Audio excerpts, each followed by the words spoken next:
Hello, everybody. My name is Ian Kirkpatrick. I'm an author, idiot, and loin streamer, and today we are embarking on an animalistic journey made up of headless corpse chairs and built-in Gower fountains. If you need to know what that means, imagine the X-rated items. That's right. We're embarking on a discussion of Amygdala by YouTuber Sam Fennah. That I got was over 1,000 pages long. Thus, this review is going to be broken into two parts, where, unfortunately, the book was split into part 1, part 2, part 3. And so this book discussion is going to be this book discussion is going to be split into this video, which will be part 1 and part 2's synopsis and random discussion pieces. And then the second part will be part 3 from the book, and then my overall discussion pieces that are my, topic extras that are just formulated from the overall. But before we get started, number 1, if you enjoy what I do here on this channel, please remember to like, share, and subscribe for more. Number 2, if you would like to be featured on the channel, check out the links down in the description below. The number 1 way to be featured is through Lemoy, the monthly prompt writing contest, where I give you a prompt, you write a short story using that prompt, and on the first Monday video of the month, we bask in your creativity. Please do not expect to get feedback on those, like actual critical feedback, because the point of that is just to have fun and to not feel this pressure of, being hard to judge. The second way to be featured is if you are an indie author and you have a book out or a book that is coming out. If you submit your first chapter and cover, chapter will be read here on the channel to hopefully help more readers find your work, because whether or not I am your reader is out there, and I want to help facilitate the finding of your book. And the third thing is, if you would like to check out any of my books, they're available at any of your favorite places to get books, including the local library upon request. With that said, let's get into this. Now, the title might seem a little bit... It might seem like something. But it is a true question, because these characters, these creatures in this book, their heads can be chopped off and they can still get impregnated. And they are also used as furniture. And they also pretty much get pregnant by absorbing the vilt, which is... the baby birthing fluids, into their skin. They're basically mushrooms. We've discussed this while reading the book, and they are pretty much fungies when it comes to procreation and in general. So, the world before the Big Bang is in fact just made up of fauna. The Kiviks are just a different kind of fauna. So there are a couple of things that I want to get into before I actually get into the synopsis. So first, disclaimer, this review is not for the fans of the book or for the author. If you're not prepared to hear some critical opinions, possible jokes, and crap talking, probably go somewhere else. You are free to love what you want to love, the genres that you want to love, the characters and stories that you want to love, and you are free to write whatever you want to write with absolute elation, and I'm allowed to not like it, and to say that I don't like it, and to say why I didn't like it. I'm not here to argue with anybody. I'm glad you enjoyed your experience. I didn't. The second disclaimer is for the sake of transparency. I was asked to read this book by the author, and when he sent it to me, he said that he knew it did not fit into my genre of interest, but he thought that it would be the one to change my mind. Then once I started reading, he wanted to stay in contact to discuss the book as I went through, to see my thoughts, and it turned sour once we started discussing the book. I bring this up because you may want to know in order to determine how biased my opinion is, and just to discard it wholesale, which totally fine. If you don't like what I say, if you think that I'm totally stupid in what I'm saying, feel free to just ignore literally everything that I said. But I'm talking about this book because I spent freaking weeks reading it. And I'm moving on with my life. I would also like to additionally say I understand how difficult it is to receive feedback, to hear people talk about your story, especially if they say things that you are not particularly prepared for, that you weren't particularly prepared for, or if there is criticism where you've never received criticism before. It's very difficult. And I've seen my share of authors just break down, throw fits. I've even covered some of them here. There are some in other places as well. If you look across, like Reads with Rachel talks about some authors that have breakdowns. Sometimes she talks about other things as well. But all over the place, especially on Twitter, you can see authors reacting poorly to critical reviews, sometimes even dogpiling on the reviewer that didn't like something about their book. And it's normal for somebody to be critical of your book, especially if you, one, don't meet expectations or you are outside of their genre of choice. And that's just how it is. So I don't hold anything against the author for the response going poorly after, we started talking about the content, because it is very difficult. But with that said, this review is not going to be for the author, period. For anybody that may respond emotionally to something like this, I just recommend don't watch it, because I'm just sharing my experiences as a reader. That's all that I can do. Even though I wasn't given any kind of warning of what was in this text, I had no idea who this person was or what this book was when I agreed to read it, I'm going to give you a warning before I really get into this. This book calls itself a fantasy on Goodreads. It is also described by the author as being a political fiction, but it is casually erotic and contains cannibalism, necrophilia, heavily influenced by culture of dominance and submission, where people are used as chairs when decapitated and explode with semen when they die. It also contains large sections of random political and philosophical argumentations against strawmen. So be prepared for that. Finally, my suspension of disbelief was pushed so far via the world building that ended up making no sense to me that I didn't believe anything anymore. And that's one of the worst things that you could possibly do. If you tell your reader that there are no stakes, if you show your reader that there are no stakes, then you're going to have a problem. Worst thing of all is that this book constantly, the characters constantly tell you how there are consequences to your actions. You need to pay for your actions, while shielding all of the favorite characters from suffering from the consequences of their actions. Lucy, one of the main characters, is the worst at it, because people even confront her saying, I gave you mercy when I shouldn't have given you mercy. I broke the rules. And she's like, tough. Maybe you shouldn't have done that. And then when these characters are asking for, like, why can't we have this merciful society? She's like, tough. That's just what you want to do because you're a loser.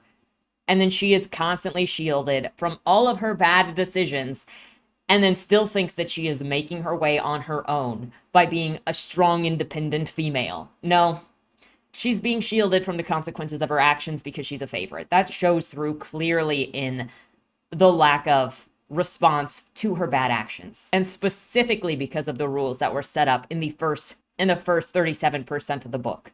Finally, as is typical with book reviews, this is my subjective experience. This is what I interpreted, and I clipped information out specifically to streamline the discussion, to streamline the story, because I'm not going to follow every little tiny thing in a story. Any conceived inaccuracies may just be my perceptions of what happened. Not to mention that there is such a thing as inferred context, which means reading into something that is not outright said, because I don't just look at what the author tells me.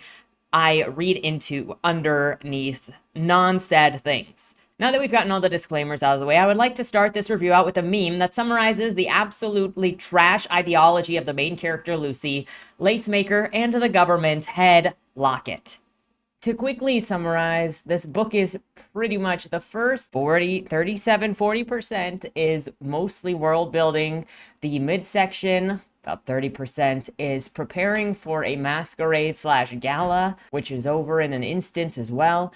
And then the final third is a mixture of Gauerwilt and political argumentation. Oh, and also evading consequences. We got a lot of evading consequences and then yelling at people for not accepting consequences. And I don't mean the people who have consequences coming. I mean Lucy yelling at people for showing her mercy and then saying they all deserve consequences. So got that to look forward to. Getting into the synopsis, we start out with a 3-part prologue introducing the species, the origin, and the world. First, the species and the planet, and it's a very unforgiving place. Brutal to grow on, and the creatures that grew there survived massive hardships in order to evolve. The creatures on this planet are called Kivas, for short. Or Kiviks. I guess Kiva is the noun, and Kivik is theoretically the adjective, but Kivik is used way more than Kiva. So if I say Kivik, that's why. And they're described as, quote, beyond the tooth and claw, the Kiva summoned blades from bone and daggers from soft flesh and fur, utilities born of majestic bodies in answer to the great challenges placed before them. They move untouched by time, their ends only prescribed by others of their breed, immortal but not invincible. So then now I'm wondering how they even freaking evolved if they're just freaking immortal. I think this book tried to do way too much that it confused itself, to be honest with you. But you got that right. They can transform their little hands into freaking blades, which then makes me wonder how somebody else later has a stump hand and they can literally just transform the stump into another hand. We also start out with this quote from Lockett, the Grand Voice, which is basically the grandmaster leader of everything. The mind of an animal granted all of the pleasures of life without pressure, effort, or cost often creates its monster for an idle brain and justifies its own existence. This is the dance of civilization.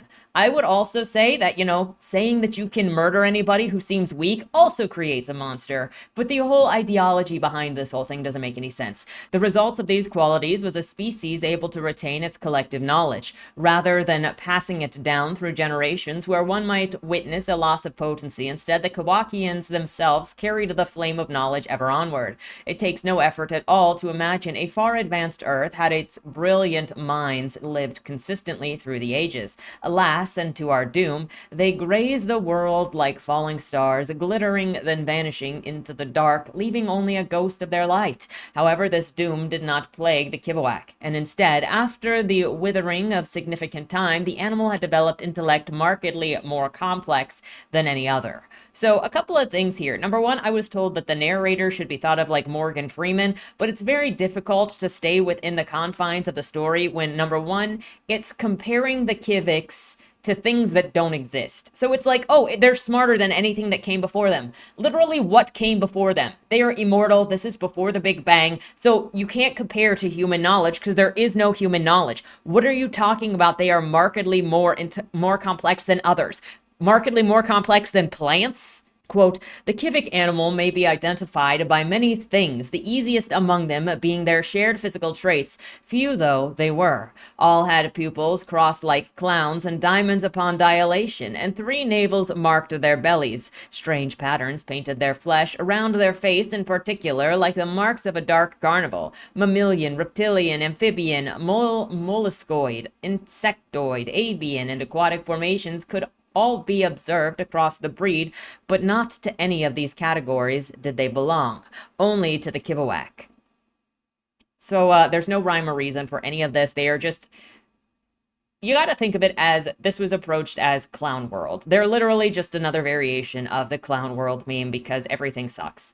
We move on to the introduction of the Lady Blackerind, saying that she was the one who led the charge in cultural progression while her mother was quite the beast. A war broke out and ended with Blackerind killing her mother Frida. Next, we're introduced to the Lady of Blackerind, saying that she was the one who led the charge in a cultural progression while her mother was quite the beast. A war broke out and ended with Blackerind killing her mother Frida to change things. After defeating Frida, Lockett, the daughter, built the Underbirth, a Kivik structure. It held 3 main districts. First, the Casino, which is the largest city district, then the Thum, which is home to the thinkers, writers, fighters, and legislators, basically the political district.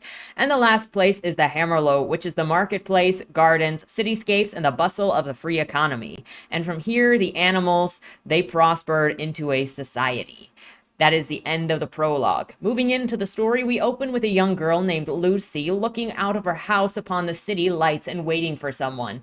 Other people around her tell her that whoever she's waiting for isn't going to come back. And it seems that we're still getting more or less an intro to a book when this comes. Quote, in her short life, Lucy's time had been spent scavenging what she could, avoiding the crushing jaws of larger, matured animals, and observing her kind, the world in which she lived. This was a culture built upon an economy of fair trade, law, order, the humiliation of the weak, and the admiration of the strong.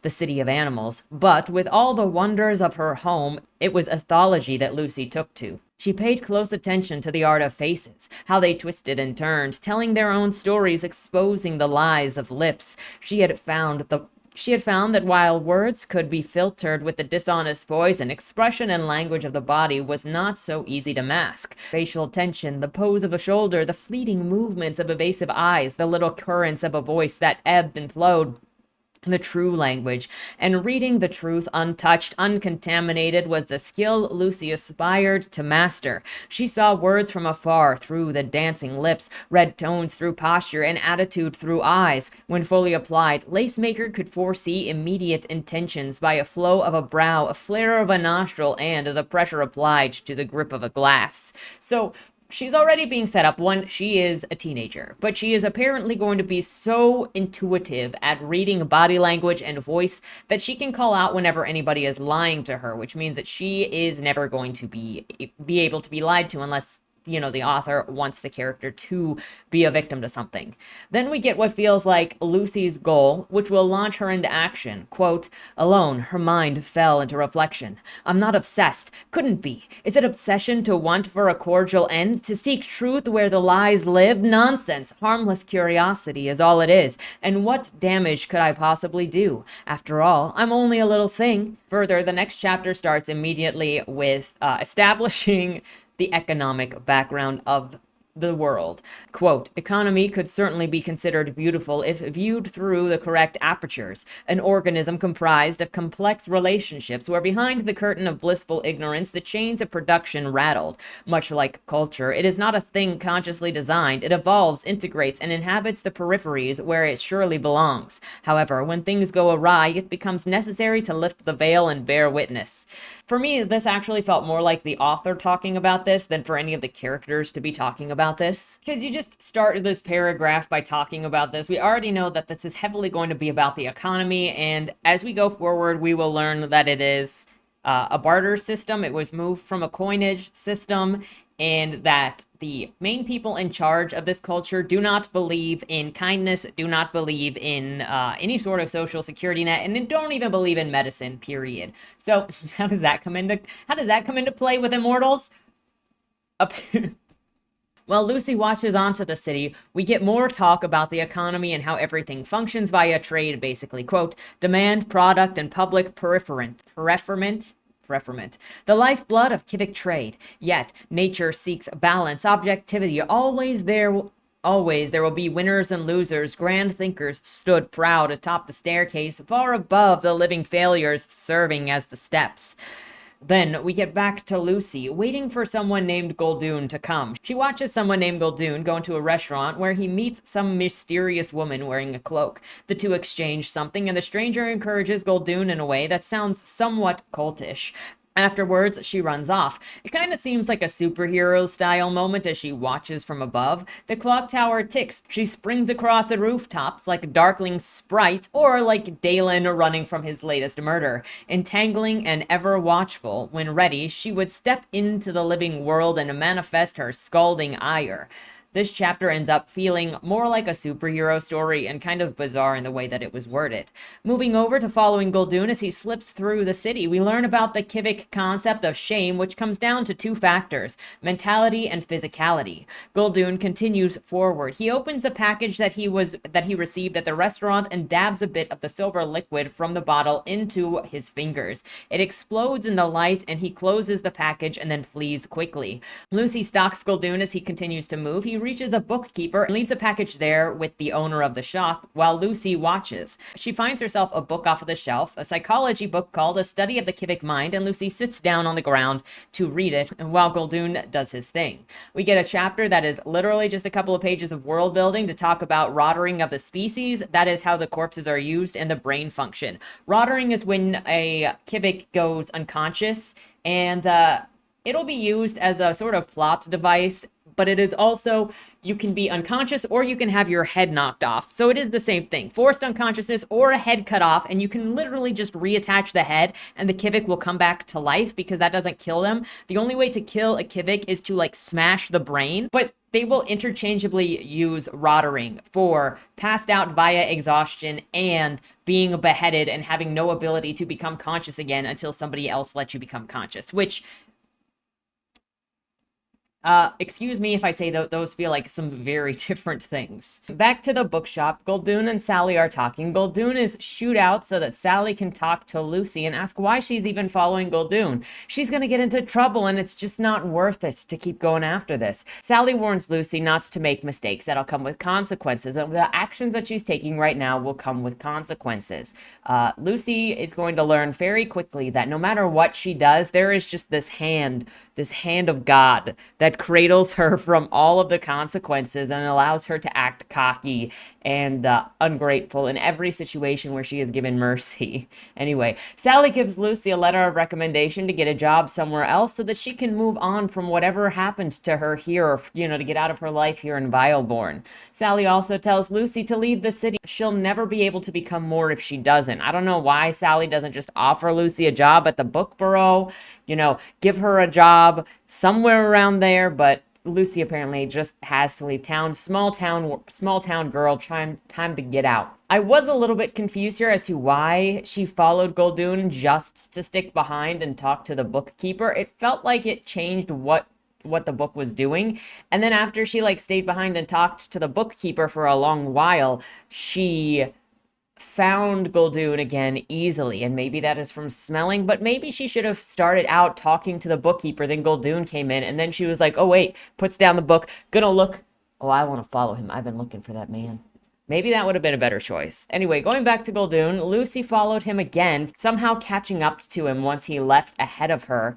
We don't really know how. She just the next chapter starts, and there she is right behind him.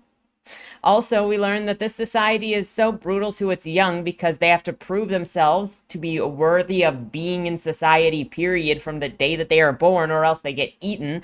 And this is from the mindset that softness and stupidity create a soft and stupid society, so they need to cull the weak out of society, period.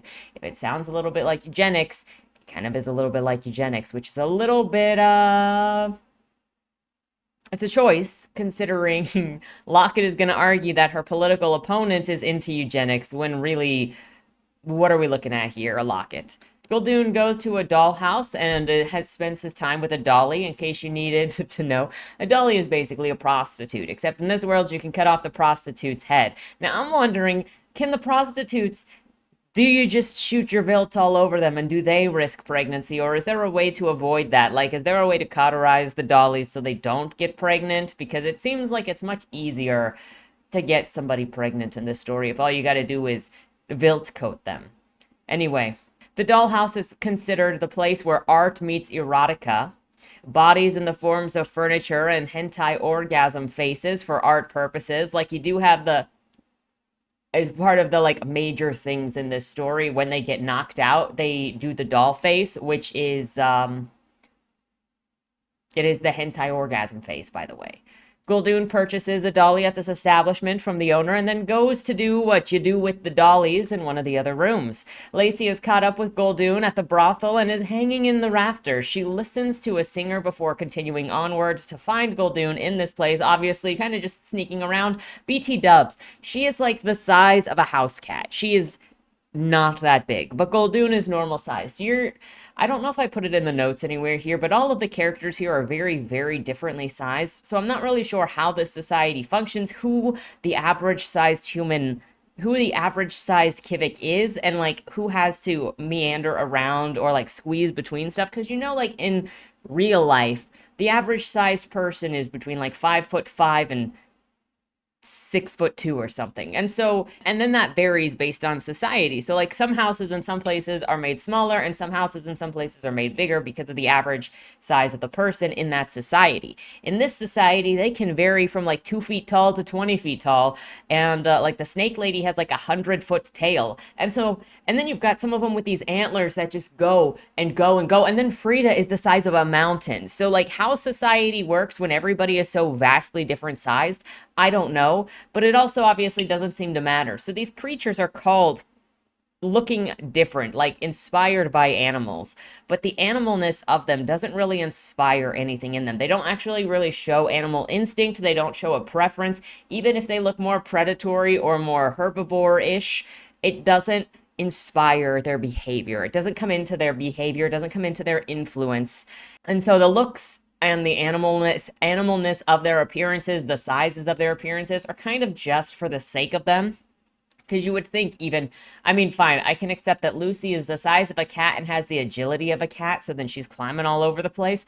But their appearances, their sizes, their anything never come into play with one, how they're treated by each other, two, their environment, interacting with their environment. Nobody has a harder time interacting with anybody because of the way that they look. And so most of the time, I just stopped thinking of them as any sort of caricature or creation that was this magnificent thing, because it really made no difference on the story that they had this fantastical appearance. Going back to the story, Lucy finds Guldoon in a room with a dolly named Boutika. She is beheaded for mating purposes, and he had his time. Kind of just sitting there. Boutika is up in a sexual position with the orgasm face. If you gotta wonder what majority of the sexual positions are in this book, if you think of the pictures that Jeffrey Dahmer took of his victims, where you've got the arched back, the legs pulled back, the chest sticking out, like, that's literally how this is described. They are set up like Jeffrey Dahmer's victims. I'm not entirely sure why that was the choice. Seeing Guldoon with this creature, Lucy feels betrayed. He's actually asleep now, so she goes down and starts going through his things when he wakes up and sees her. She confronts Guldoon about the way that she feels, saying that she thought that they were longtime friends, but he didn't wait for her. She gets really upset and starts throwing things, including the little vials of stuff that he had that ends up making the place explode into a ball of fire. Her letter of recommendation flies out of her pocket and is also burned in the fire. She escapes and runs to a nearby river to hide the scent of her getaway, because now she's going to be in trouble for lighting that building on fire. Don't worry, it doesn't actually do anything to her. Also, what was the point of that letter if it's not going to even freaking do anything? And it also doesn't stop her from getting a job in the next chapter. As Lucy gets away, Guldoon is kind of sucked into the floor of this on fire building, but he makes it out of the building just in time to attack Lucy and lecture her. But Lucy lectures back about how Guldoon's just a tool and wonders if their friendship was ever real. Guldoon says Lucy is stupid and that bad people are after him, and they will come after her too for what she has done. They fight and fall off a cliff and land in the water, and Guldoon just disappears. He's never going to come up again. Lucy has made it. He has not. She goes down a way to continue getting away from the mess that she has made, and then climbs up on the shore and passes out. She's determined now that she is going to go to Mivium. She is determined now that she's going to go to Mivium in an attempt to start a new life. But we are told by the narrator that it's going to be impossible for her to do that because things are already in motion. Now forget everything that you know, because we are putting Lucy aside. In chapter 2, we are switching to a completely new set of characters, new perspective, an introduction to a man who looks like a dog named Dalton. He is the captain of the Yolshin Order. The Yolshins are basically the cops in this world, so for ease of description, I'm just going to call them the cops whenever I have to talk about the Yolsh, because it just makes sense to me. After we get an introduction to who Dalton is, and yet the entire chapter is just an introduction. The characters often just get long introductions, and many of them get long descriptions, despite there being images throughout the book to show you what the characters look like. After the introduction to Dalton, we get an introduction to Celia, who is a warrior. She looks like kind of a star constellation woman with a long neck, and she is about to get stiffed for a bounty that she was doing. Kills the guy, gets the money, puts his head back on, and then he comes back to life. She leaves. Dalton approaches her and asks her to do a job for him. She doesn't like working with his kind, the cops, but she agrees. She's meant to go to a toy maker shop and look around to see if there is some illegal business going on. Celia talks with a man at the toy maker's shop, and he says that it looks like Polly, a local woman, is ordering some dangerous, obscure materials that make her practices suspicious. Celia goes deeper into the building, where she finds Polly playing an instrument. She confronts Polly about the chemicals that she uses to make her puppets because they may be toxic. Celia knows that Polly is mostly doing things by the book, but is testing her to see if she will slip up. Polly agrees to go and get some paperwork to prove that her toy making is legit, and while she is gone, Celia inspects a bunch of instruments that are all over the place. Not sure how Polly didn't hear it when Celia was going around pushing keys and making noise on these instruments, when it seemed like it was a massive thing earlier with the echoing going around, and that's what Celia followed deeper into this basement. But she comes back surprised. The two have a confrontation, and they fight to epic music, leaving Celia to win. She meets Dalton later and brings vials of what she found in the toy maker's shop. He's like, dang, I didn't think that had spread this far. He says the chemical is called Meyer and asks if she found any contracts or anything. No? Okay, Celia is a little bit flirty, and Dalton orders her to stick around, and she throws a bit of a fit, but ultimately agrees. Dalton orders her to stick around because he might need her in the future. She throws a bit of a fit because she doesn't want to stick around with the cops. She doesn't want to keep doing this, but she eventually agrees. One of his assistants slash fellow cops, Bartholomew, will lead her around and pretty much escort her while she sticks around. Bartholomew and Celia then go to a bathhouse and bathe, and it's nice. Yep, that is an entire chapter. Celia and Bartholomew then head toward their destination, going through a checkpoint. Bart tells her that she is detained, so she can't choose to leave just because she wants to. Celia gets paranoid that he hates her, and she tries to ignore the voices in her head. Oh yeah, let me inform you that Celia is also like schizophrenic, so she's got a bunch of voices in her head, and that makes her mentally weak. It technically makes her eligible to be legally killed in this world because she shows that she is weaker than others and has flaws that make her worthy of destroying. That becomes the end of Celia's chapter. Going back over to Lucy and what she's doing, she's on the road slash sleeping when she's knocked out by somebody who has found her. She is then dragged to the nearest city, which we will then later find out is a minivan.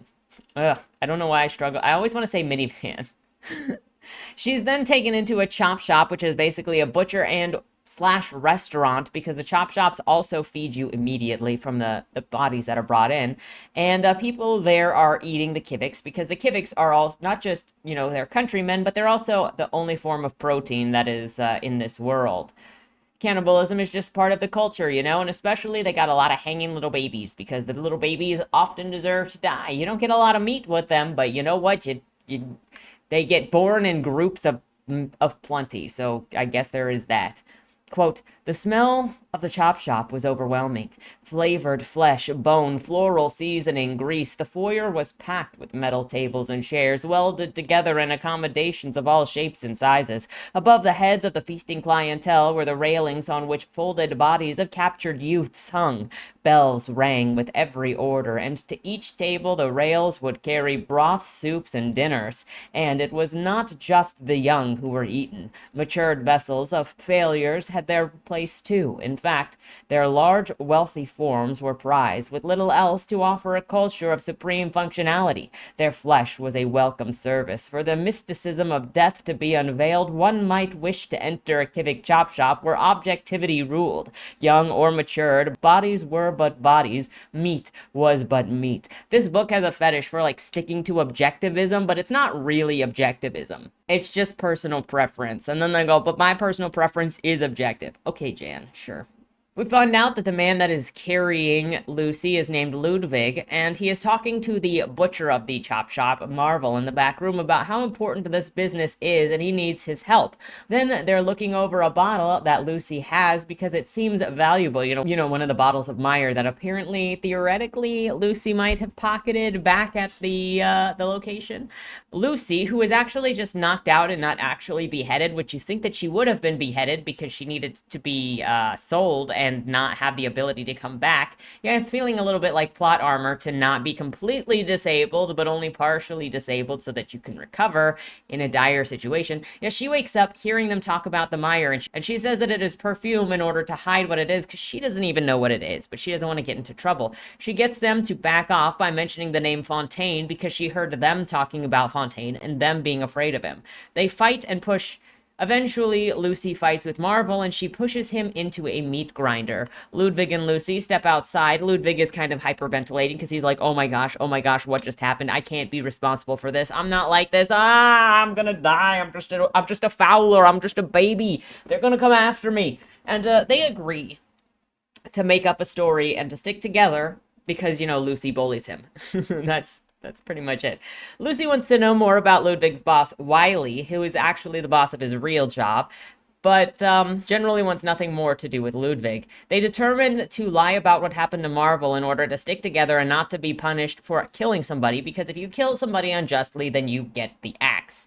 Lucy gives Ludwig a bunch of orders on how she can summon him when he's around his boss, Wiley, and he gives him a couple of orders to do certain things around Wiley, which is eventually going to be revealed as a way to create a Pavlovian response, a Pavlovian positive response, so then later Lucy can show up with all of these elements on her so that there is a positive association with her, and so then she can manipulate Wiley into giving her a job. We don't know that yet. She's just like, here, wear this, show this color around him, take him to these positive things, have this smell around, and later. The whole arrangement is put to rest, with Ludwig saying, is Wiley in trouble? And Lucy going, he's my interest.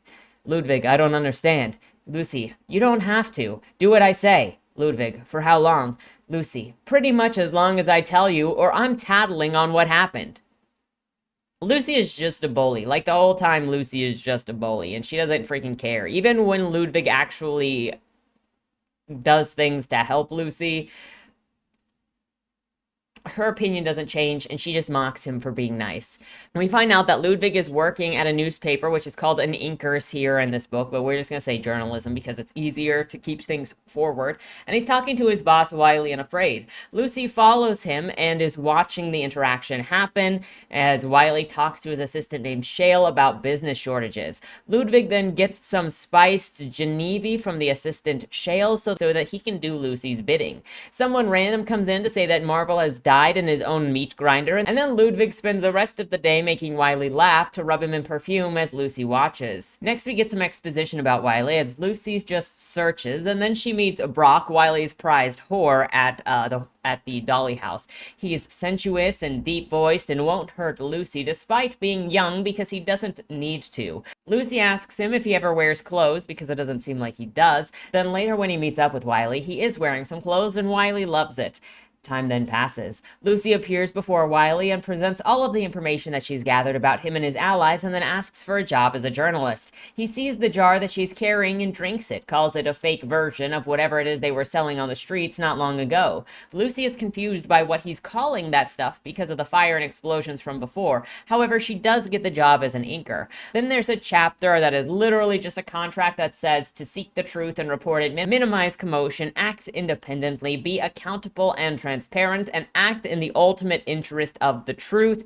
Highly unlikely considering Lucy lied to get this job and manipulated to get this job. And also because this inker, we're going to find out, is not actually really doing that well, and they're kind of a rag and they kind of are failing, and so they're actually going to get into the drug trade. So the whole idea of this stupid contract doesn't really matter. It's just a show. Also because they're going to ask her to cook the books. So truth really isn't a big thing here. It's just apparently in the contract. Moving on, now that she's hired, it's time to do the employee identification papers. Ludwig walks in, recognizes Lucy, almost gets fired for leaking info to Lucy because Wiley is like, oh, so you guys know each other? Was this a setup? Freaking A. But they clear that up within 2 sentences, so it's really no problem. Ludwig and Lucy will be sharing a living space, because not only do you work in these locations, but you also are given room and boarding by some of them, it seems. Ludwig asks about what just happened, and Lucy says that they basically brainwashed him into having a Pavlovian positive response to seeing her, and so that's how she got the job.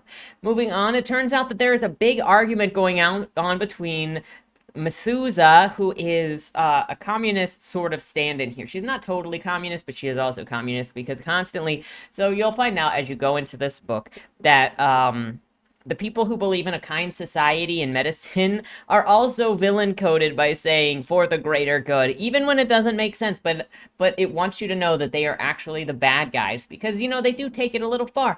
They do get into authoritarianism, but guess what? Lockett is also an authoritarian. She pretends she's not an authoritarian. She is an authoritarian, but it wants to make sure that you think Lockett is the good guy by constantly going objectivism. We're objective. This is just objectivity. If you don't like objectivity, it's because you're a loser. Meanwhile, if you believe in kindness or a kind society or doing the right thing, it constantly wants to say for the greater good, for the greater good, for the greater good. So you know that those guys are bad guys. Even when they're just like, hey, can we just have a nice society? Can we just care about each other? And Lucy being like, freaking why should we do that? And Ludwig go, for the greater good. That wasn't even necessary.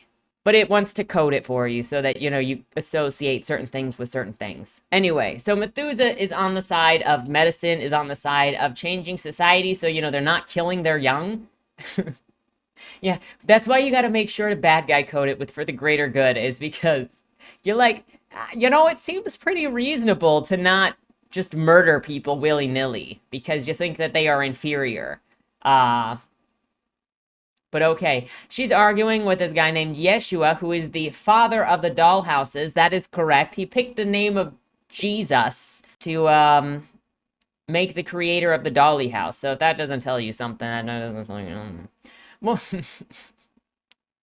I don't know. It's just such a stereotype. It is a certain type of stereotype that is like, let me take the name of God and make it evil. It's the same thing that falls in line with, oh, I'm going to take angels, and the angels are actually the bad guys, and the demons are actually the good guys. Oh, cool. So we're here again. Even in a world before the Big Bang where everything is evil, we're going to take the name of Jesus Christ and say, actually, let's drag it through the mud as well. Cool. Awesome. Anyway, this is all happening because we're in a court session now, and they're arguing, or they're in a court, not necessarily a courtroom, but kind of like a parliament room where they're arguing with the, the whole group of political figures in this. That's right, we're getting a whole nother perspective with other characters. And it looks like what's going on will not be fixed in the next court session, and now things will be harder for Lucy because she exists. I assume that means because she has a job and stuff is getting taxed. So we are also in a barter system, and somehow they're taxing barter system. Methuselah also wants to tax like 70%, and so they're like going back and only taxing 50% or something. But I feel like you've just made life harder by making it a barter system society and then also trying to tax. Lucy is listening to this and she's like, I don't want to live under taxes because it sucks, and Ludwig wants to just survive. So he's like, I don't really mind paying taxes because it means that, stuff is taken care of. They're already living under tax system where stuff goes, and I don't know where these resources go, mind you. Apparently they take resources. And also I cannot stop thinking about like, how the frick do they tax the dollies? Because their service is a physical service. How do you tax physical services? How do you tax? How does how does a journalist even like get jobs to do other things? Because like they just put out a newspaper. They write and then they put out a newspaper. How do they get paid that then they can trade their services for something else? Unless it's with like a card. Like, I'm sure it's in here, but screw me for not remembering every little tiny detail of nonsense that happens in a 1,000 page book. Anyway, we're now actually moving to basically the parliament scene where new character Nathaniel and Sombra are talking about how Methuselah has raised the taxes to 70%. Don't worry, they're going to figure this one out. Nathaniel leaves. Nathaniel is then talking to the paradigm judge, Fleischer. We learn that the paradigm is pretty much where the political legislation happens. More exposition to talk about where politics happen and how they go down in the description of this world.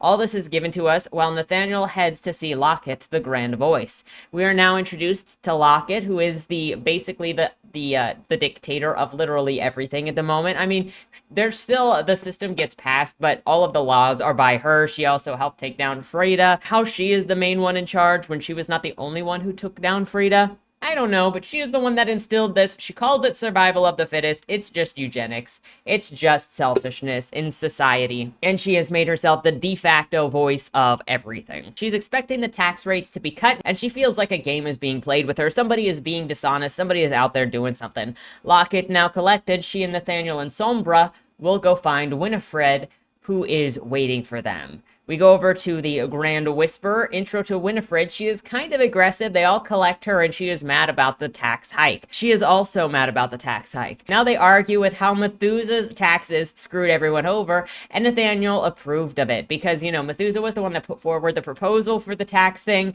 and Nathaniel is ultimately the one that was like, yep, let's go. But then he's also like, you know what, we're gonna backtrack that because no. I think he just doesn't have a backbone. They talk about a variety of issues that don't really matter, but before talking about a supply shortage or an assumed supply shortage, and even if there is no supply shortage, if people fear that there is a supply shortage and they're going to go out and buy things, which is going to cause an actual shortage. Where this plot point came from, I don't know. I feel like this part was written during 2020 because a lot of people, their brains were changed from 2020. Let's be real. There's some unresolved trauma from that. Because it really doesn't, the whole iridium supply shortage here doesn't really make sense, and it's a lie anyway, and it doesn't really come into anything. It was a non sequitur. Move into a description of court and politics, then move into voice of Harlo, Methuselah. and she asks for more taxes. Remember, she lives in the place that is the most populated. Then we go to the voice of Casino, which is Yeshua, the king of the dollhouses. After he has rejected Methuselah's proposal for more taxes, Yeshua and Methuselah just argue about who is right about taxes. Then we go to the voice of the Yolch, the voice of the cops, description of Wexel. Whatever Wexel's business was, it doesn't really matter. We're just getting front loaded with a bunch more characters at the moment. After getting an introduction to a majority of the new cast for the political side of things, we go to Lockett's proposal, where they want to delegate some of Methuselah's responsibilities since they don't like her, since they think that she is taxing too much, since they think that she is weak, since they don't like her leadership, whatever her thing is. And Methuselah doesn't want to lose authority, so she won't sign the new trade agreement, and they end the hearing in a stalemate.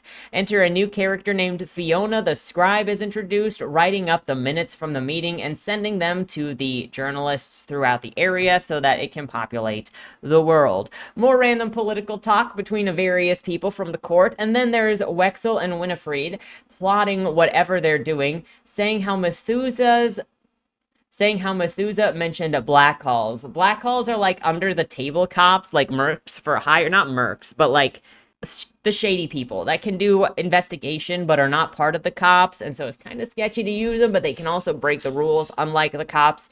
They worry that she knows what they're all up to, but Wexel trusts Dalton because, they're trying to, I think they're trying to remove her.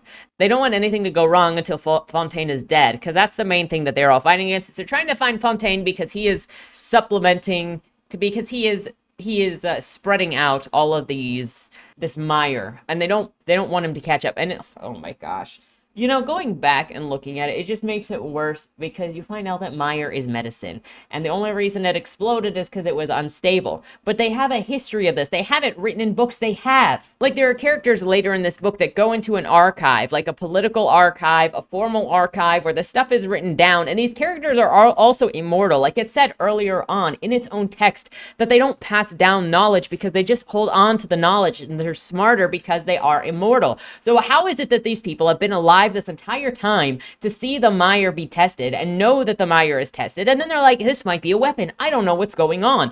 And I think it's because the author of this book wanted to make it suspenseful, and so information was kept from you. It's either they wanted to make it suspenseful, so they kept information from you and misled the reader on purpose to make reveals later, or as they were writing, they changed the mind on what they wanted to do and then didn't change it earlier.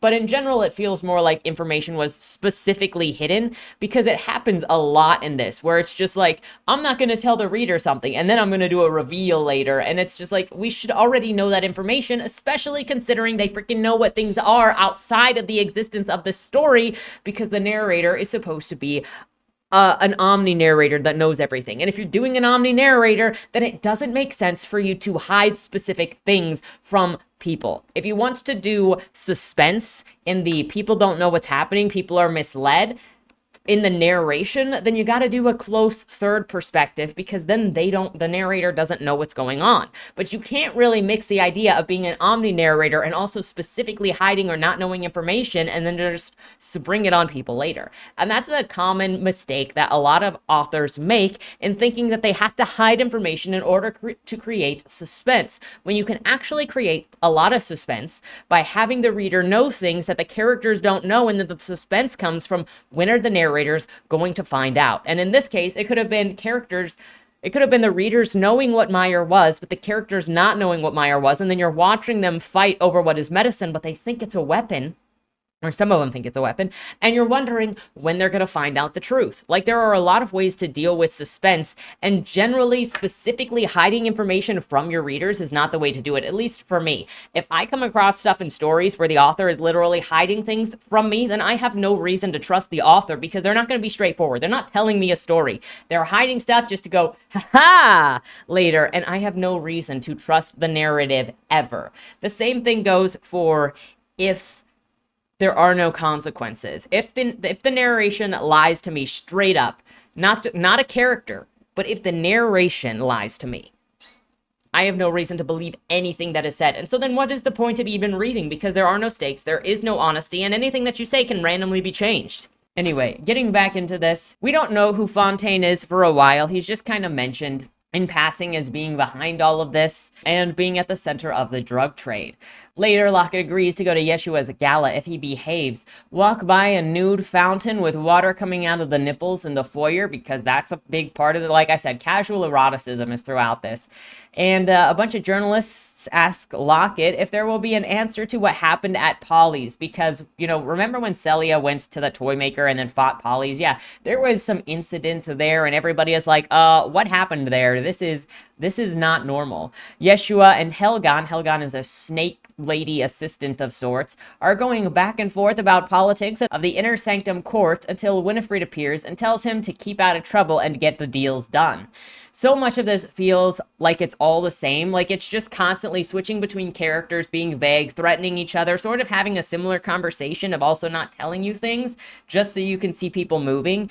And there's no investment. For me, there were too many characters doing too many things and then repeating too many of the same conversations that were just like, hey, don't do things. Behave yourself. Don't get into things. And it's just, can I just have like a little bit more straightforward? I think this would have been better split into multiple books so you can focus on one at a time and build the same thing and pull back on the repetition, because vague threats don't do anything. Finishing the scene, Yeshua just thinks about degrading Winifred because that's how you do, and that's, you know, they're all sexually charged, and obviously Yeshua is like, I am the king of the dollhouses, so of course I want to chop off your head and hentai doll face you. I think it's also important to say here that because Yeshua gave them the ideas of the dollhouses, he feels like he's giving the world a gift, so he is protected and possibly unkillable in general because he's got the government's protection. We then get a description of the Empire, which is Yeshua's main building for dollhouses. You know, it is the building. It is like the Playboy mansion of this world. Quote, the Empire was the crown of Yeshua's kingdom, a cathedral built in worship to the arts. The building was over 5,000 feet in height, looming above all others. Its flesh was a dark stone, plated with Aurelian patterns and guarded by colossal headless statues. This was a cubic temple decorated with all manners of curiosities, a place designed by the insane mind of an artist, untempered by morality and rules of earthly decency. The creative mind swims in wonders, but so too does it plunge into the depths of dark depravity, and the underbirth did not distinguish the two. Genius was genius. For the wondrous light, the dark was a price worth paying, and even that was its own form of objective beauty. All who wished for the pleasure of Yeshua's circus were surely welcome so long as they had the talent, product, or service to trade in return for the glorious moxie. I generally have an issue with it referencing Earth when Earth doesn't actually exist. And I get what it's doing, but I think it takes me out of the story because you're making comparisons to things that don't exist. If you want me to just buy into this crazy and how normal this crazy is, then don't tell me that it's crazy compared to my normal. Just show me how it is crazy and how the crazy is normalized. Like, maybe, obviously, that's a personal preference, but also when you make this world that is so completely separate, it just doesn't make any sense to reference things that don't exist. And personally, I think it is a lot more unnerving to just have people approach and talk about things that are crazy and weird in a very nonchalant manner, like it is normal. Like, think of the difference between somebody just sitting in a chair that is a body and like petting the arm and just, you know, doing what you do on the thing, as opposed to a narrative telling you as they sit down, and it was weird, and it was depraved, and it was dark, and it was not like the morality that you know. Thank you. Thank you for not trusting me to understand that this is weird and depraved. Because now you're just telling me what to think. You're telling me how disgusting you're trying to be instead of just showing me the world of these characters. And it relies on telling you how disgusting it is. And I think part of my irritation with this is that it also tries to say, hey, don't judge. They're not like you. Because there's a note all the way at the beginning. There are 2 notes that say, hey, they're not moral like you. They have different morals than you. So, you know, get into this knowing that they are differently moraled. So it doesn't want you to judge them for being morally degenerate. But then it constantly tells you they're degenerate. They're dark. They are so disgusting. They are just dripping in blood and filth. Okay, so if they're going to continually tell me that they are both geniuses and that they are disgusting and indecent and they do everything in the most vile ways and that I should not look at it in the decency of humanity. I'm going to judge it that way, as opposed to if I just... Look, it just feels controlling. There are times when narration feels controlling and they're like, look, these are my creations. I don't want you to judge my creations in any way that I don't see fit. And there are times when narrators way overstep their boundaries in order to tell readers how to feel. And I think that is a violation of good storytelling. Like, can you do it?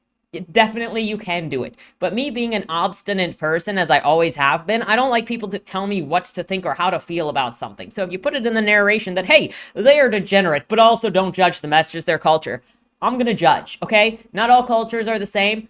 I'm gonna judge the Aztecs for doing what they did with babies and human sacrifices, okay? It's, they can do what they do and I can judge. Same thing applies here. And to try to tell me not to judge it, to try to tell me to just accept it, I can read your story, I can know that it's normal to them, I can still have my own personal feelings about it. After all of that, with the introduction to the circus, because this is Clown World, and I told you it's another version of Clown World, we get an introduction to a dolly named Mystique, as she is talking about what dollies are. Quote, like all dollies, Mystique had a fire about her, a deep desire to see all things and be seen by all things. To be a dolly, a specific breed of mind and body was required. Strong, dominant, attractive. To dominate a weakling was no thrill at all, but to have the grandest of structures kneel before you, walla wah, that was the art of the dollhouse.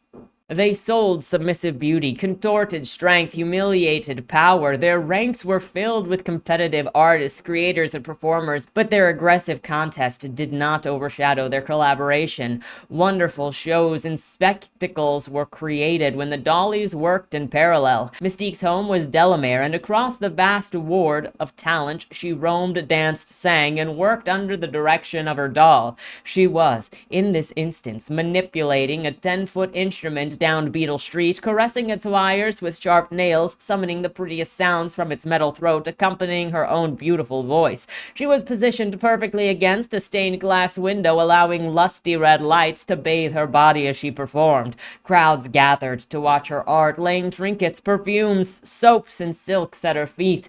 With each item, she would unhook an article of her intricate dress with her tail. The show would conclude when the dolly was stripped and the highest bidder would receive her loving company.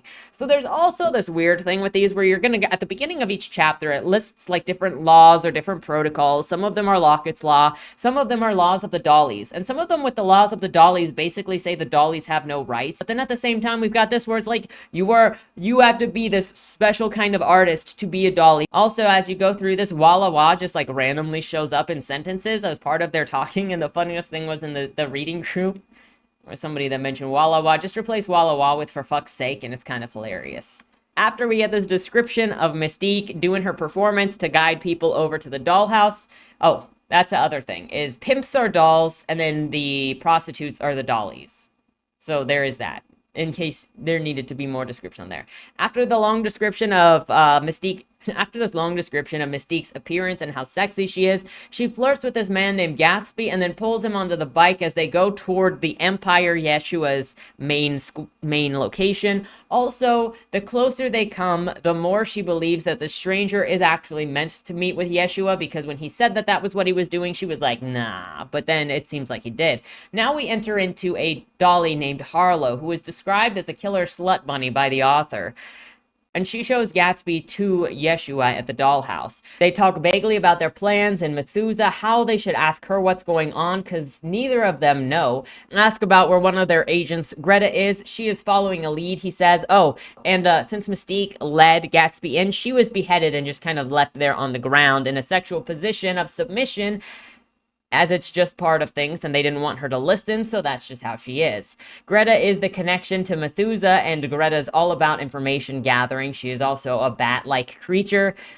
They're not really sure why she is information gathering, though. They're still going back and forth about not knowing what Methuselah's MO is, and then saying the product Meyer is only selling out of fear of Fontaine. Gatsby leaves, and Harlo comes in with a newspaper. She looks at Mystique with disdain before talking plans over with Yeshua, and Harlo reads the newspaper where it mentions the infiltration of Polly's tab. Then we literally get a description of the Polly's tab article. Harlo is then talking with Yeshua about how did the newspaper already know what happened to Polly's tab. Harlo goes off to do some seducing and information gathering among some of the journalists as Yashua wakes Mystique by reattaching her head and invites her to work for him, specifically at the gala.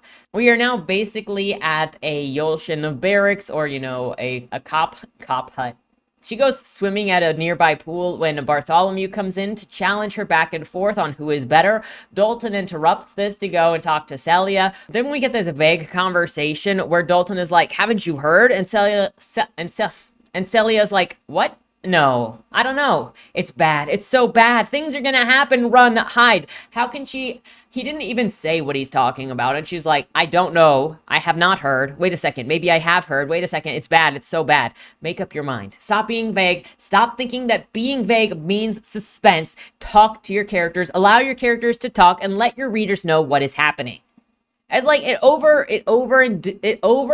throws so much information at you that doesn't matter and then hides the information from you that does matter. And as the conversation goes on, you know that what they're talking about is freaking serious because bad thing is capitalized. But when you're vague, it gives nothing to the reader to latch onto, to invest in, to wonder what is going to happen. It's not helpful. Celia is worried that her name has come out in this in some sort of dangerous fashion. That's at least part of the bad thing. Someone random comes into the pool room to give Dalton a newspaper, and why didn't Dalton just come in with this? Like, it's literally just an interruption to go, here, Dalton, here's a newspaper, and then he leaves. He could have actually just had the paper and come in with the purpose of talking to Celia about what's in the paper. They figure out Fontaine is behind the release of this new information about Polly's tab, and Celia is still not allowed to leave the area because she needs to work for Dalton. The dude is clearly keeping Celia. He clearly has authority over Celia, and then when he's giving work, she acts like she can be petulant and deny him, but obviously she has to give in to him. Like, she is detained. And they also mention needing to get a buffer. Celia asks if that's in case stuff gets messy, and Dalton won't even commit to saying, yeah, probably. At this point, I was just frustrated. I'm like, just freaking commit to something. Stop trying to lead me on with vagueness, because that doesn't do anything. It doesn't help you. And it left everything feeling so random and forced by not committing to anything. At some point, I was also not sure if this information was left out because it was assumed to the reader, because there are like blog posts or YouTube videos or something where it's mentioned, and so it's kind of assumed that you already know this information, but it's not in the book. And I just felt like I was not getting what I needed from the book in order to tell the story. Anyway, after talking over the newspaper and what's happening, they're going to go and see some general of the cops named Hayden Cord. I know general of the cops is not actually legitimate, but like, I'm just simplifying things in order to express what these things are. They get to the courtyard and Dalton leaves Celia behind. So then why even bring her from the pool? He could have said, you know, wait here. I will come and get you when I'm done talking to Hayden. Dalton's over there talking to Hayden now, and they're randomly planning to go and march around in order to threaten people and to, you know, quell fires as an army group do. And Hayden doesn't want anything to do with Celia, but Dalton has the power to keep Celia around. Later, we find out that Celia is basically an ex-cop. She's a black hall, which is one of the reasons she's allowed to do things that the cops can't do. How she didn't get killed for being incompetent for leaving her post, I don't really know. I mean, that doesn't show loyalty, but I guess it is strength. It is just bizarre to be like, we have a cop system here.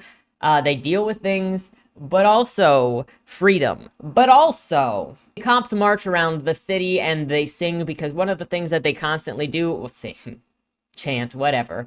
One of the things they do is to let you know that they have a presence somewhere, so that you more feel threatened, so that you know that they are there, as opposed to them attacking if they don't have to attack. Celia and Dalton are then traveling away from the place of the marching, and we get this intro to this building as they're talking. They're also looking at how beautiful everything is and complimenting how wonderful this world is. And then they're talking about the old times, past wars, how bad it used to be, and how great things are now. They should just try and stay out of trouble. That is the thing. They're at this mine now collecting Aurelian, because there's not actually a shortage. The shortage was a lie. Inside of the mine, Dalton runs into this Fowler horse dragon thing with a bunny face and a dorky smile. This thing calls out Freda, and so then they don't kill it on sight for being incompetent and looking like it's missing a leg and it's missing a wing.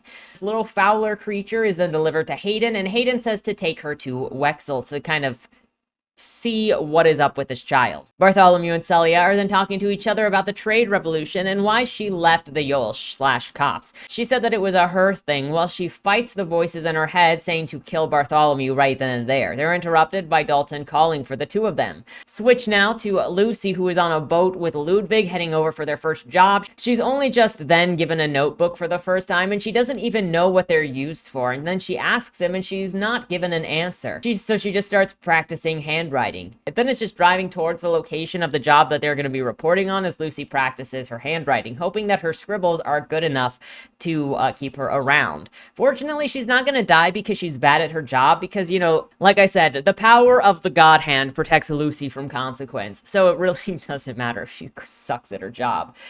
After they've returned from the field, we don't see them actually taking notes. And the place that they went was like where the cops, the Yolsh, were walking around doing their chanting. And so then they bring that back and then they start writing an article about what was happening and why it was happening and the interviews that they did in the area. Wiley is not happy with the job that Lucy did. She's upset now because she failed, and Ludwig is being punished for Lucy's failure because he was in charge of her. Lucy practices over Ludwig's handwriting and copies it over perfectly. Ludwig is amazed because it's super hard to copy somebody's handwriting. We're going to find out that they need the plagiarism. Also, it's kind of like they have printers. Now, I'm of the belief that Wiley should have taken a swipe at Lucy since the consequences for incompetence here is death. Then Ludwig could have stepped in because he's grown attached to her and let that be the reason for defending her because they're both foulers in this situation. And then it would have given a good reason to show and a good way to show their relationship growing from what it started out as, which was her threatening him and forcing him to help her get the job. It also would have shown the stakes of the situation. Ludwig offers to help fix the job that Lucy failed in rewriting her paper, and he says that he's doing it because she saved his job. So then he's going to help her now. Again, how is Lucy always the one that is the center of everything? And somehow she forced Ludwig into helping her where his job was on the line, where his competency was on the line. She is the one that almost got him fired by outing the fact that she had all of this information and he had to come up with a lie. But now he's in her debt, so he's going to fix her job, her poorly done job. Meanwhile, Lucy turns in the rewritten article, and then they go to sell some old office stock around town because now Lucy needs to learn how to barter. I'm also not sure how many people are actually working at this press at this point. It might just be Shale and Lucy and Ludwig and Wiley, and they'll kind of just do it all. They walk around the town and sell unneeded papers at the market. For the fowlers. Lucy wants to get candy, and then she's offered a chance to make her own sales to see if she can impress Wiley some more by knowing how to barter. Of course, she's going to, upsell whoever she barters, because of course she is. Wandering through the market, lights turn red, and then they talk about how red is a sexual color. Then how Lucy needs to use her power of reading bodies to learn how to control negotiations with empathy so that she can manipulate people. They tell her how to manipulate people by repeating what they say back to them so they sound heard, and then they just kind of like you more. And to avoid saying yes, because then that's a commitment word and makes people feel pressure. They go to a book bureau, which is just a bookstore, and start talking about riots happening from the Aurelium shortage. Ludwig goes up and tells everyone that there is no shortage happening and it's all going to be fine. Afterwards, Shale gets on him for giving information that they have no confirmation about yet, and he says that it's fine. They know how it's probably going to end, and so it's okay to start quelling people's fears. It doesn't really matter. Just so you know, this doesn't come up ever again, and he doesn't get in trouble for this. It also isn't a benefit. It just kind of is a quick way to end this non-issue that was written in the story. And this is also coming from the guy who was worried about losing his job a chapter ago, but now he's not worried about overstepping boundaries. Ludwig is like, what kind of harm could I even do? And then Lucy is lecturing him about how stupid he is. Isn't he the one who is well versed in this stuff because he has been working on it a little bit longer? Or at least let Shale be the one to be talking about this because she's been working in this business longer than the both of them, right? Because Ludwig is also a flat fowler. Why do we have freaking Child over here lecturing the other guy who has been an Incor longer, but Lucy is supposed to be the naive one who is just learning all of the ropes? Like, this is hitting all of the same tropes as typical with having favorite characters. because Lucy is now being referenced, and and Ludwig is basically answering to her. But let's be real, he's been answering to her from the beginning because he has been made her subordinate from the beginning. Ludwig walks away all sad, and Shale checks that Lucy is okay, and she says that it's a sore spot, and Shale doesn't pry. We're at the bookseller then with a description of the papers that are being sold. Lucy negotiates a sale, and she wants a bigger book than the one that the bookseller said that she could have. So she questions the idea that he only has one in stock, and he gets nervous about being called on that, and he's like, okay, fine, you can have the book. Like, it is so bizarre. He goes, okay, so you're gonna sell me this paper. I can give you a book that is 50 pages. And she's like, I don't want a book that's 50 pages. I want that book that's 500 pages. And he goes, I only have one of those in stock. I can't give you that one, especially not at such a discounted price. And she's like, I'm reading your body language, and it tells me that you have more than one of that book in stock. Is that correct? And he's like, take it. Just take it. Just take it. Why? He owes her nothing. All he did was lie. And then she was like, and he folded. Everybody is then super impressed by Lucy's negotiation skills, and she explains how she read his body language and could tell that he was lying, which is why she called him on it. She's looking over the book that she traded for, which is A Brief History of the Trade Revolution, and it just explains how greed took over, trade was ruined and monopolized, riots happened, and then it ended. They're walking back to the office when they run into a trench coat person with a watch that's looking for Lucy, apparently. The weirdo stabs Shale, and then when Lucy runs in front of her, she asks where they work, and then she says it, and then they just kind of walk away without doing anything to the person she said that she was looking for. Also, Greta should have attacked Ludwig if Lucy and Ludwig had a growing relationship. Again, would have been more important than Shale, who feels like a red shirt that doesn't really matter, to pretend that she is being, like, that she means anything without ever actually putting anybody in true danger. But also, the attack doesn't matter because they're gonna heal immediately anyways. Like, way to destroy stakes by making literally nothing matter. After Shale recovers, because you're like, oh, her neck got cut. This is gonna be a problem, right? Nope, they just go and have burgers, basically, after they're not literally eating burgers, but they do go to a restaurant, and I just imagine it inside of a diner afterwards where they got, it's Denny's. They're just at Fenny's, Fowler Denny's. Shale is absolutely okay, so they just go to the chop shop and sulk while eating and talking about who that weirdo was. They then find out that they are missing the papers that Ludwig wrote on with white ink, because back at the inker's shop, he had painted over some of the words with white ink so that he could rewrite some things. They go back to the office, and Wiley is introducing their new employee, the weirdo from the alleyway named Greta. It was at this point that I realized I had no sense of what time it was, because I imagined them walking with it being evening and like dark, and then they get there and she's there, and I have no idea what is even going on with the time of day. Also, why was Greta not at all mentioned in this first section where Lucy is from? Also, if Greta is... The introduction of Greta was just confusing, because it seemed like she knew who Lucy was, but also, like, Greta is an information broker, basically, hunts stuff down, obviously is working for somebody. But the way that she's introduced now, looking back, having finished the book, it is so random that she found Lucy and then is just going along, because what she actually is there for is Wiley. She has less to do with Lucy, if anything. And Methuselah is connected to the Meyer. Methuselah would have more connection to Fontaine, if anybody has connection to Fontaine, because both of them are involved with the drugs. So, like, what the frick is Greta doing? If Greta works for Methuselah, it is chasing information down. Like, this just feels like it switched perspectives on, like, what it was trying to do. Or it was trying to be overly confused, where these people don't actually matter. Because it's like, oh, there's this crazy person now following Lucy. Who the frick is she? Nobody knows. It might have even made more sense for Greta if it had anything to do with Lucy whatsoever. It might have actually made more sense for her to show up in Vileborn after the place lit up. Also, as Lucy stands there, she starts getting dizzy, starts having a physiological response to something, and we end with it saying change is fast upon her. Give it a chapter for when we come back in chapter 9, and we find out that puberty has struck her like a pan to the face, because this is apparently how puberty works in this world.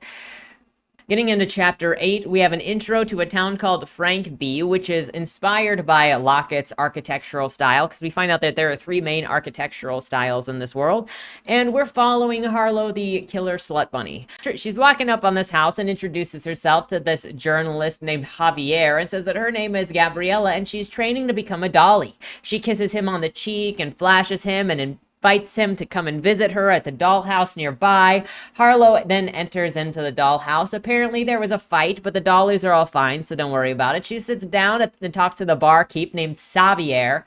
Javier and Xavier. Really feels like a lot of thought was put into these guys. He asks if she was sent by Yeshua. Harlo says that she respects Yeshua so much, and they talk about, hey, we all play roles around here, and it's all fake until it's over, and then you get your cut. He then asks why she's there, and she says that it's about a journalist named Xavier.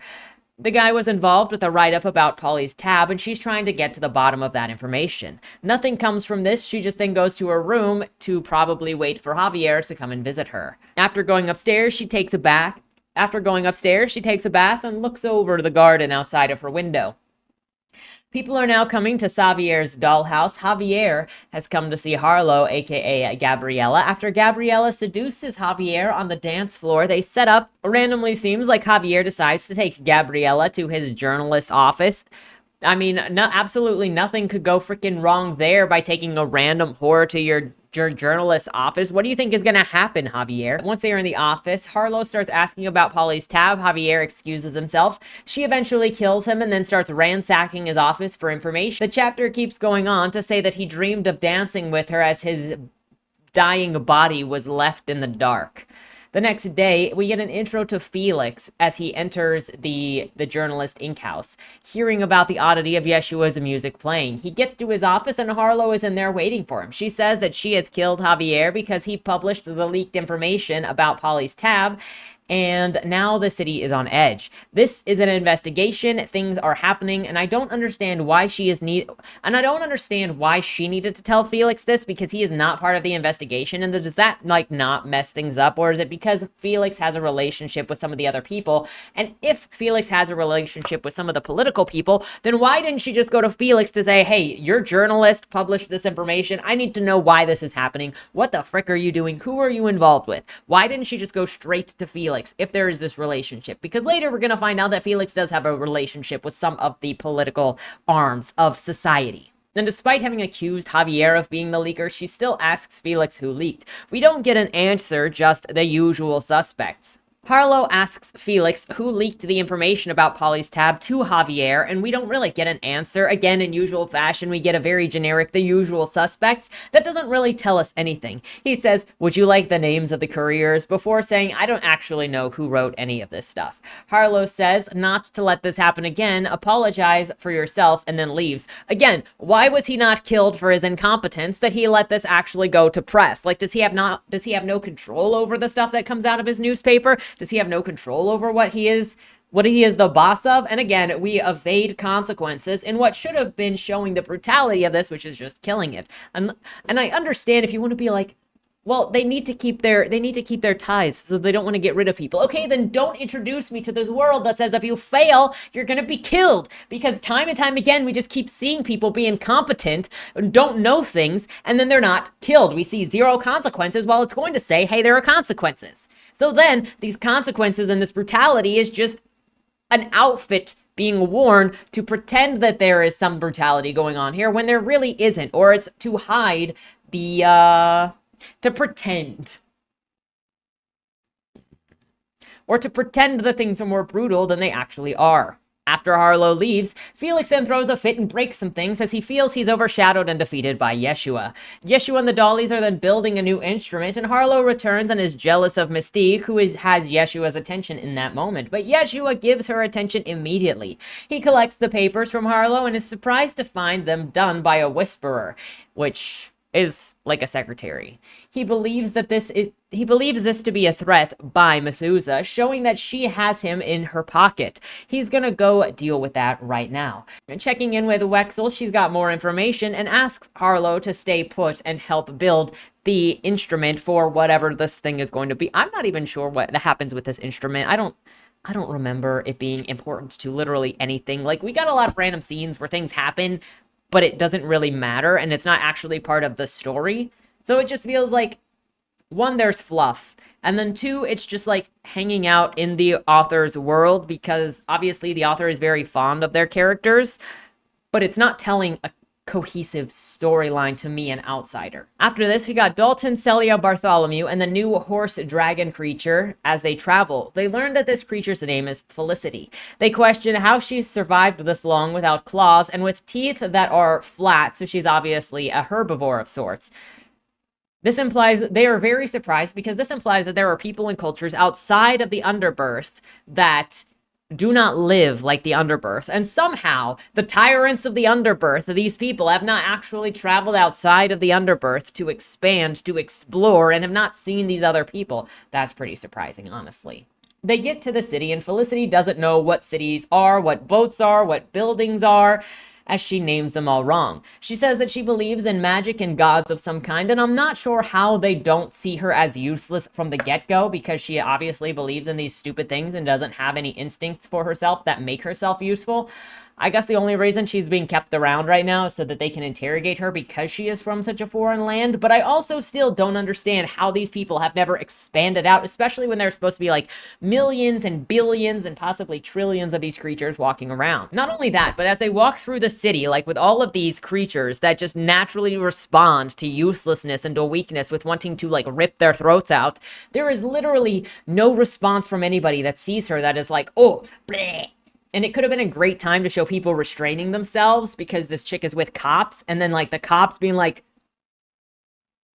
but instead everybody just looks at her with deep interest, which again, then nobody even heckles her or like whispers or anything. They are all just like gawking at her. Now back in town, Celia and Dalton and Bartholomew take Felicity to a restaurant and they sit down to eat. Celia also pays for the meal using her own jewelry, which again, the barter system is just, it's really nonsensical, honestly. Celia then starts asking Felicity questions, and Felicity answers saying that she follows a prophet until a newsboy runs up with a newspaper saying that the march earlier worked and has quelled the fears of a shortage. Dalton says that Wexel will either have to lie about the black hole's involvement and everything or release a full report of what's going on. Felicity can't read the language of the newspaper. So like some of these characters have British Cockney accents, some of them have Irish accents, some of them talk like they're from New York, some of them talk like they're from the south of south of the United States. And there is no reason why they have these different accents, because it doesn't say that it is a locale reason. And then people don't act like, if we hear an Irish accent, we're like, oh, you're from that place, right? But in this book, if you hear somebody's accent, most of the time, there's like one time where somebody's like, oh, are you from Vileborn? That sounds like a Vileborn accent. But then Sally doesn't have a Vileborn accent, and nobody else talks about how, oh, are you from X location? Because you've got an accent from X location. So it kind of just comes and goes. And it's also, again, one of those things that breaks the world for me, breaks the immersion, because you go, this creature in this place where Britain doesn't exist, it has a British accent. I get that you want to describe the way that they talk in a familiar sense, but it is in a way that doesn't exist. And that's just going to be a stickler for me. While sitting at lunch, they talk about the psychological effect of what the armies marching around does, and Wexel may be forced to change tactics. Back to the restaurant, they're eating. Felicity gets sick from eating the fowler and goes outside to vomit, and this is where she sees the Kivik giving birth. This is where we get the idea of how Kiviks give birth, which is a bunch of the fowlers bursting out of the headless mother, by the way, and they eat the mother as they're tearing out, and then they fight each other.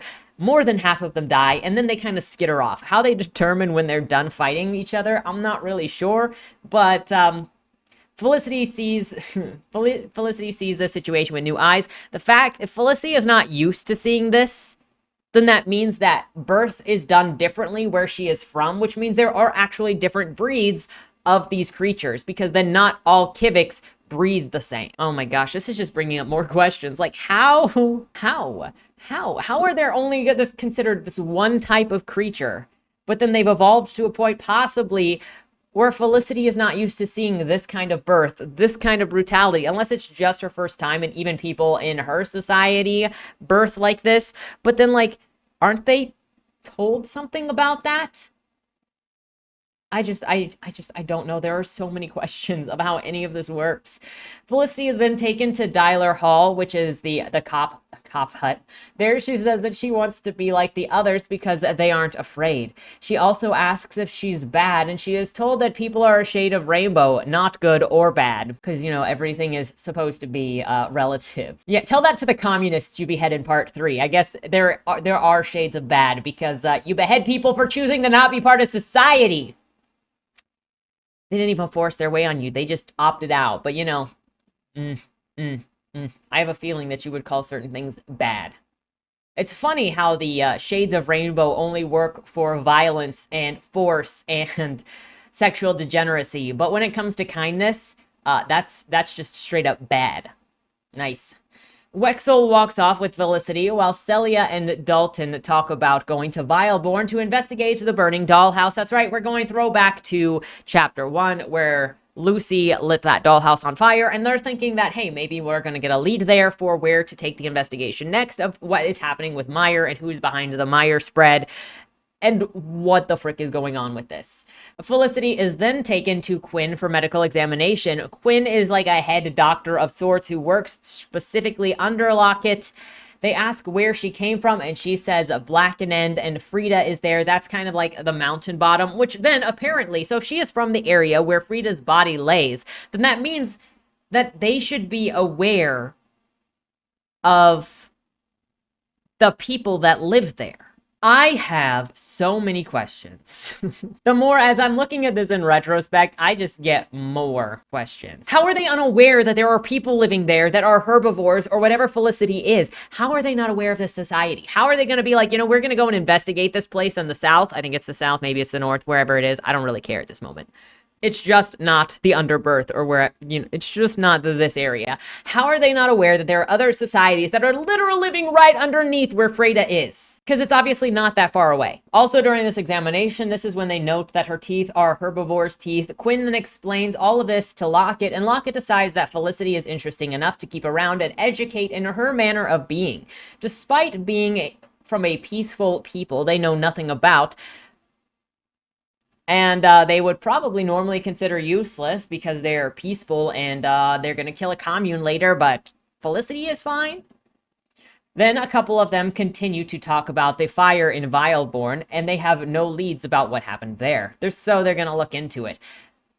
They want to know how the information got out about certain things, and Winifred's going to follow it. We get to a new chapter that is just a bathhouse, and Lockett is asking Felicity questions about where she's come from. Her people call Freda's dead body a prophet and heed her while Lockett is explaining science to her. Despite this being a predator's world, Methusa and Lockett both love this girl for being different. But yet, Methusa and Lockett can at least agree that they both like this girl for being different, not a predator, and also for being uneducated. They're like, you know, we can fix her. All I'm seeing is different kinds of predators who believe that they can manipulate and mold this child into whatever they want. Once Felicity is gone, Methusa and Lockett talk to each other about how Lockett may have helped put mechanisms in place for society, but they all make choices to be the way that they are. They are animals and competitors, and anyone can break the societal contract at any time to continue things as the way they were. Lockett promises that Methusa and Yeshua's voices will still be heard in the decision-making process. Methusa asks, but aren't they competitors? Why bother with any of their opinions, literally, in this system, if they're all just competitors that are working against one another? The mechanical structure that Lockett put in place crushes people. It doesn't help people. It doesn't lift people up. It just consumes them and then feeds them to the people that are waiting at the bottom. And at this point, I'm not entirely sure that I can understand where Lockett is getting any of her ideas of morals from and how this is somehow objective, because it's not. As she asks if they should just hold on to morals because, and she asks Methusa, what? You want to hold on to morals because morals? Who gets to decide what's good and what's bad? Like, why would we do this? And then she says, what is right? Then when she says, what is right? As she questions Methusa about morals, she explains that the sense of right would still coincide with some personal value, and it would change from person to person, which is true. We are currently living under Lockett's version of what is moral and what is not moral, and she thinks objectivism objectivism, not really objectivism, but also just murdering people is somehow the greater good. Like, that is what she is doing. I had a big problem with the conversation that happens in this chapter, because the idea that there is no moral and everything is objective is still a moral value that answers to something. Survival of the fittest is answering to something. Even her idea of putting mechanisms in place is putting her values over other people's values and then saying, well, my values are objective, so you have to follow them. No, you're just a tyrant that thinks you're better than everybody else and that your morality should be the thing that governs other people. And we know this to be true because when people chose to opt out of your society, you decided to kill them and humiliate them in the worst ways when they were doing literally nothing to you. And maybe you might be like, well, they were planning an uprising. A bunch of them were just living out there. You just killed a bunch of commune livers that were regular people that were just not participating in your society. Not everyone was freaking Barnaby trying to overthrow you. But you killed them because they didn't want to be part of your society. The way that Lockett goes about things is that life has no value. The only way that you have value is by providing to society, which reminds me a lot of a person who argued that housewives offer no value to society because they're not bringing GDP to the country, because they're not being taxed for being mothers. And so they offer no value to society unless they are literally giving their blood, sweat, and tax money to society. Maybe Lockett shouldn't be arguing that there is no value to life unless you provide for the country. If she wants to pretend that she is anti-communist, she's not. She's like, you need to prove yourself to society while also I don't want to tax you, but you need to prove that you are a net benefit to society. So then you're not choosing freedom. You're not giving freedom. You're not allowing people to survive as they want to survive. You're making them survive by your arbitrary reasons of giving into your authoritarianism. So this book just feels like people arguing for moral relativism while also not believing in anything, while also enforcing something with bureaucracy when that something is their version of morality. Methuselah asks Lockett if she is sussy that she might be involved with the leaks, and Lockett is like, girl, you play games with me and you will freaking lose, bitch. Methuselah leaves. For the record, this is not an amoral society. It values hard work, contribution, and strength, and will punish you if you are not any of those things. It also does not value stupidity. So if you prove yourself stupid, you deserve to die. Moral doesn't specifically relate to what is right or wrong in any biblical sense. BT dub. So when people are talking about moral relativism and how can you force your morals on me? I don't know. How can you force your morals on me by cutting my throat if I don't want to participate in your society? Like, you're still doing it. You're just saying, I'm not touching you while stabbing me again and again with your freaking knife. Morality, especially as you personally ascribe it, is conformity to the rules of the correct conduct, which in this case is you must be hardworking, productive, and strong. If you aren't, then then the people in this justifiably remove you from society and humiliate you for life. This is literally the enforcement of personal morality, of Lockett's morality, and thrust onto the society as large as morality, as Lockett pretends that she is not doing it. Moving on, we go to the Witchen Library, which is the giant library in this book that contains all of the books. Somehow it's a never-ending library with wormholes that take you from one side to the other. But we also learn in a later chapter that the books and the trees have the same regeneration powers as the Kivix. So like if you don't continually file down books, then they like regrow branches and into trees. But so then like how do you have this never-ending library that is not just all trees because you don't have enough people destroying, like filing down books? I don't know. It feels like it tried to be too fantastical to the point that it broke everything. Anyway, in the library, Winifred comes in and asks for a favor, but Sombra says he's not going to help her until he's done working. Sombra doesn't find what he's looking for, and Winifred and Sombra then kind of go back and forth until Sombra's like, I almost killed you when you were a baby because you looked like you were weak and you didn't look important. And then Lockett was like, wait, hold on, let her prove herself. So then even Lockett is breaking her own rules of you need to prove yourself because she defended this child when the child needed to defend itself or get away. Then you gave me, and then Sombra's like, and then you gave me fruit when you were but a child and you proved your worth to me by giving me a gift. Okay, so kindness did save her. Or is that groveling? Is that what that's considered as? Because if it's groveling, then it's weak. But if it's kindness, what is it? Winifred says that she believes the leaker is Nathaniel, and Sombra's got a bias. He believes her, however, but they need evidence of Nathaniel's guilt before they can do anything. Though they're like, for what purpose? Why would he share this information? Why would he Why would he want to publish this and cause an uproar? Someone is doing all of these things with causing panic, creating chaos, but to what ends? What are they trying to get at? A question I have here is, if Lockett got Sombra to not want to hurt Winifred and wait to see her value, then how is it that Lockett was then arguing earlier with Methuselah about what is morality? Because shouldn't Lockett have just let Sombra do what he thought was right? Clearly, this action of don't just kill that child was a value that she had that she then inspired in someone else to get him to do something. We then follow Methuselah as she returns home, and she has a bunch of little sickly fowlers that she is taking care of in secret because they are so defective physically that they would be put to death easily if people were not taking care of them. She's also basically got a cancer patient room downstairs that we're going to find out about later. Many of these fowlers are weak and are much less proficient than the regular Kivix. Nathaniel appears to say that the work has been done, but they're onto him. He's also signed Lockett's proposal because giving her what she wants will throw her off their trail. Nathaniel complains about how what they're doing is dangerous, as if they aren't constantly living in danger anyway. It's either die trying to accomplish what you want, or die in a society that doesn't value you anyway. So like, what's it matter? You live in a dangerous society. Like, that is the point. Lockett says that is the point, because she's like, well, being in danger will inspire people to do better. It's literally so like this is dangerous. It's so stupid of the narrative. Methuselah says the trade war opened her eyes to the failures of Lockett's policies, and her actions are to benefit the many, not the few. I would have thought the system that you need to provide value would be for the many. I'm not sure what this system is set up to be now. I would have thought that the most efficient system that is the best for society would be one that benefits the most people. I'm not sure what Lockett's system is actually set up to be. It's said that it's to support innovation, but also individuals as a whole, and now Methuselah are saying that her idea is one that will benefit the many, not the few. Obviously, Lockett's is not for innovation because she's trying to punish people for making medicine. She's like, oh, yeah, we're going to deregulate all things that are science so that you can develop things in science, but also not medicine. Screw medicine.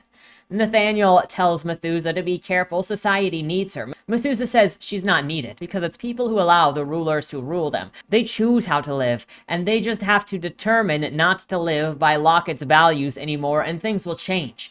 She says that she has hope that her way will be chosen by the other creatures from the world/life with flat teeth. She goes to tell the kids a story about someone who chose mercy and told them brains didn't matter as much as heart. Choose mercy. Then, once all of the kids are sleeping, she goes through her room and works on her manifesto, strips down into her nothingness, strips down naked, and then stares at herself in the mirror.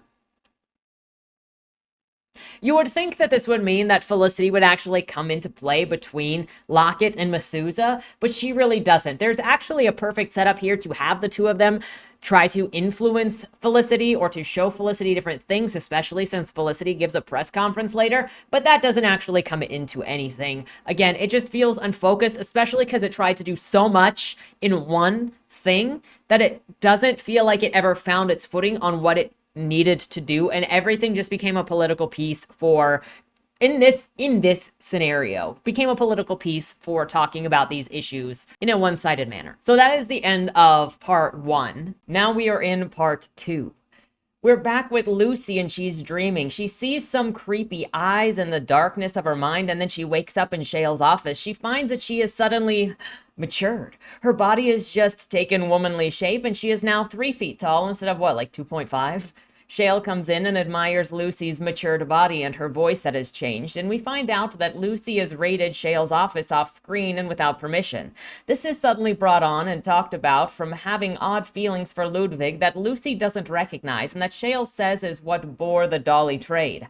I'm wondering if I missed something at this point, and because this felt so sudden and we skipped so much like random stuff, and then suddenly it's alluding to her feeling horny. Apparently that is just an immediate thing that you feel as soon as you go from Fowler to adolescent. Shale congratulates Lucy on her maturity, and Lucy says that she'll never be able to face Ludwig now, which is so weird because this is like the only place that this happens, and it would have actually been more natural for her to have feelings for Shale or something, because Lucy immediately thirsts after Celia as soon as she sees Celia. She never actually has feelings for Ludwig in that way, and so it's weird that she's like, oh, I can't face Ludwig now, unless I totally misinterpreted this section where it's alluding to her being horny.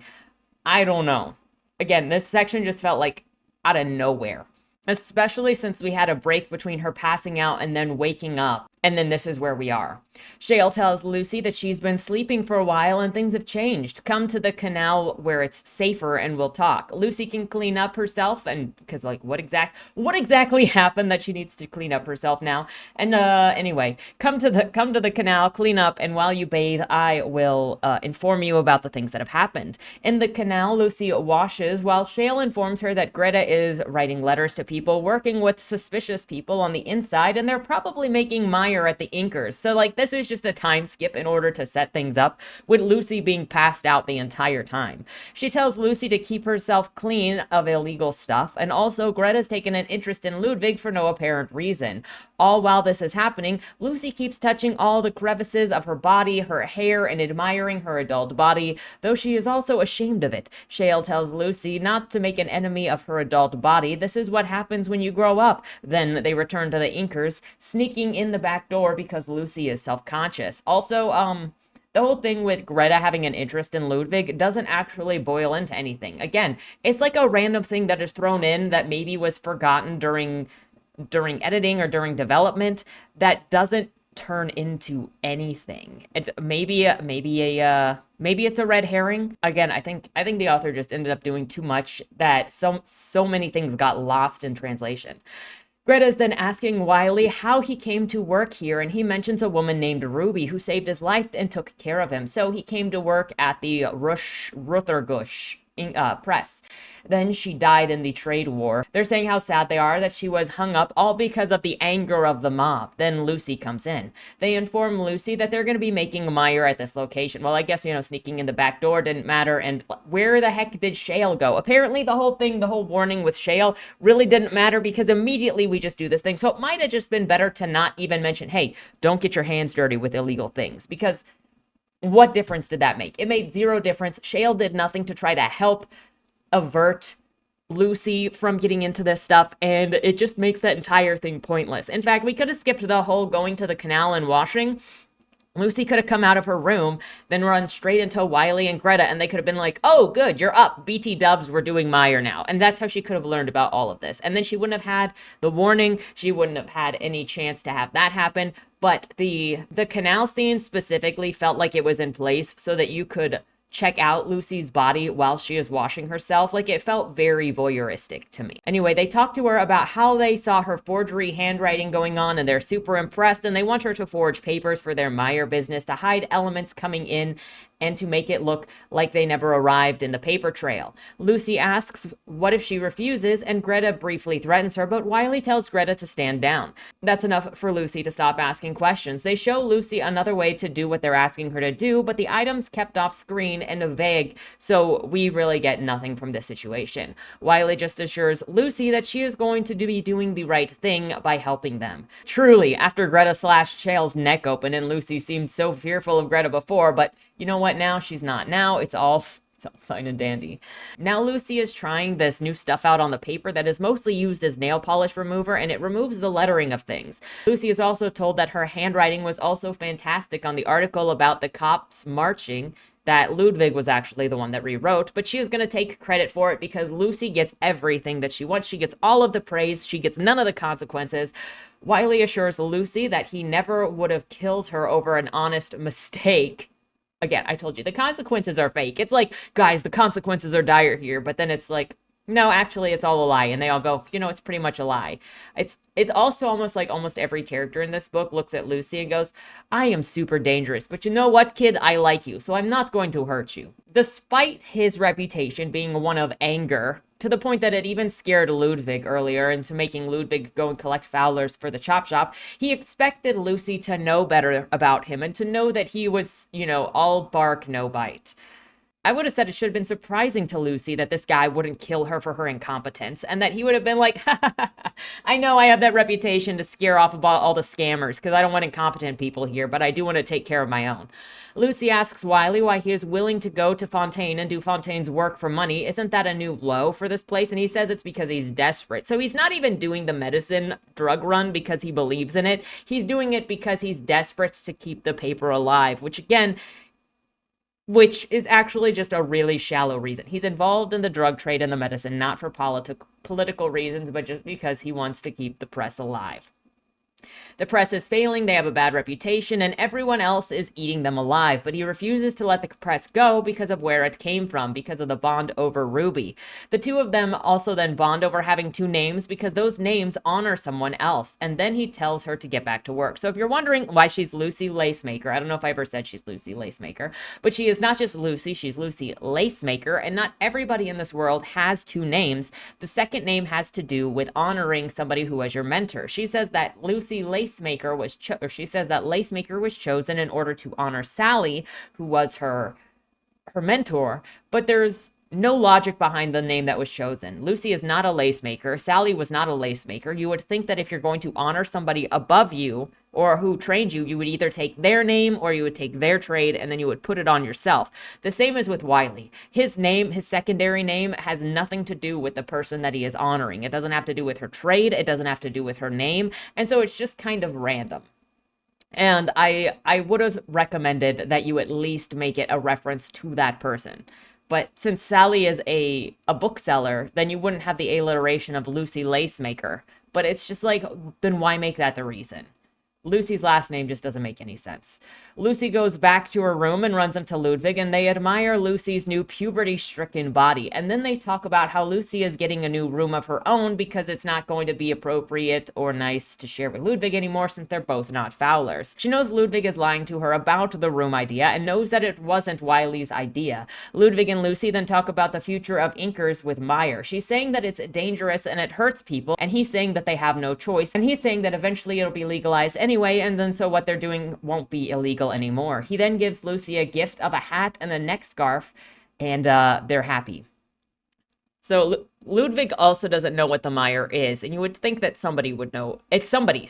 Like, the way that you would even get Ludwig onto your team, looking at this, I see no reason why Wiley wouldn't tell Ludwig what Meyer is, because then he would willingly have Ludwig's help with, oh, this is a medicine to help people. Well, I want to create a world that helps people. Yeah, let's do this. And then you would have his enthusiasm because it's a world that he believes in, as opposed to keeping it secret. But again, I think it's something that is meant to keep the suspense on the readers, and instead it just ends up making it shallow, and it weakens the characters, where the characters would have drive to do something if it was just honest in the narrative of what they were doing.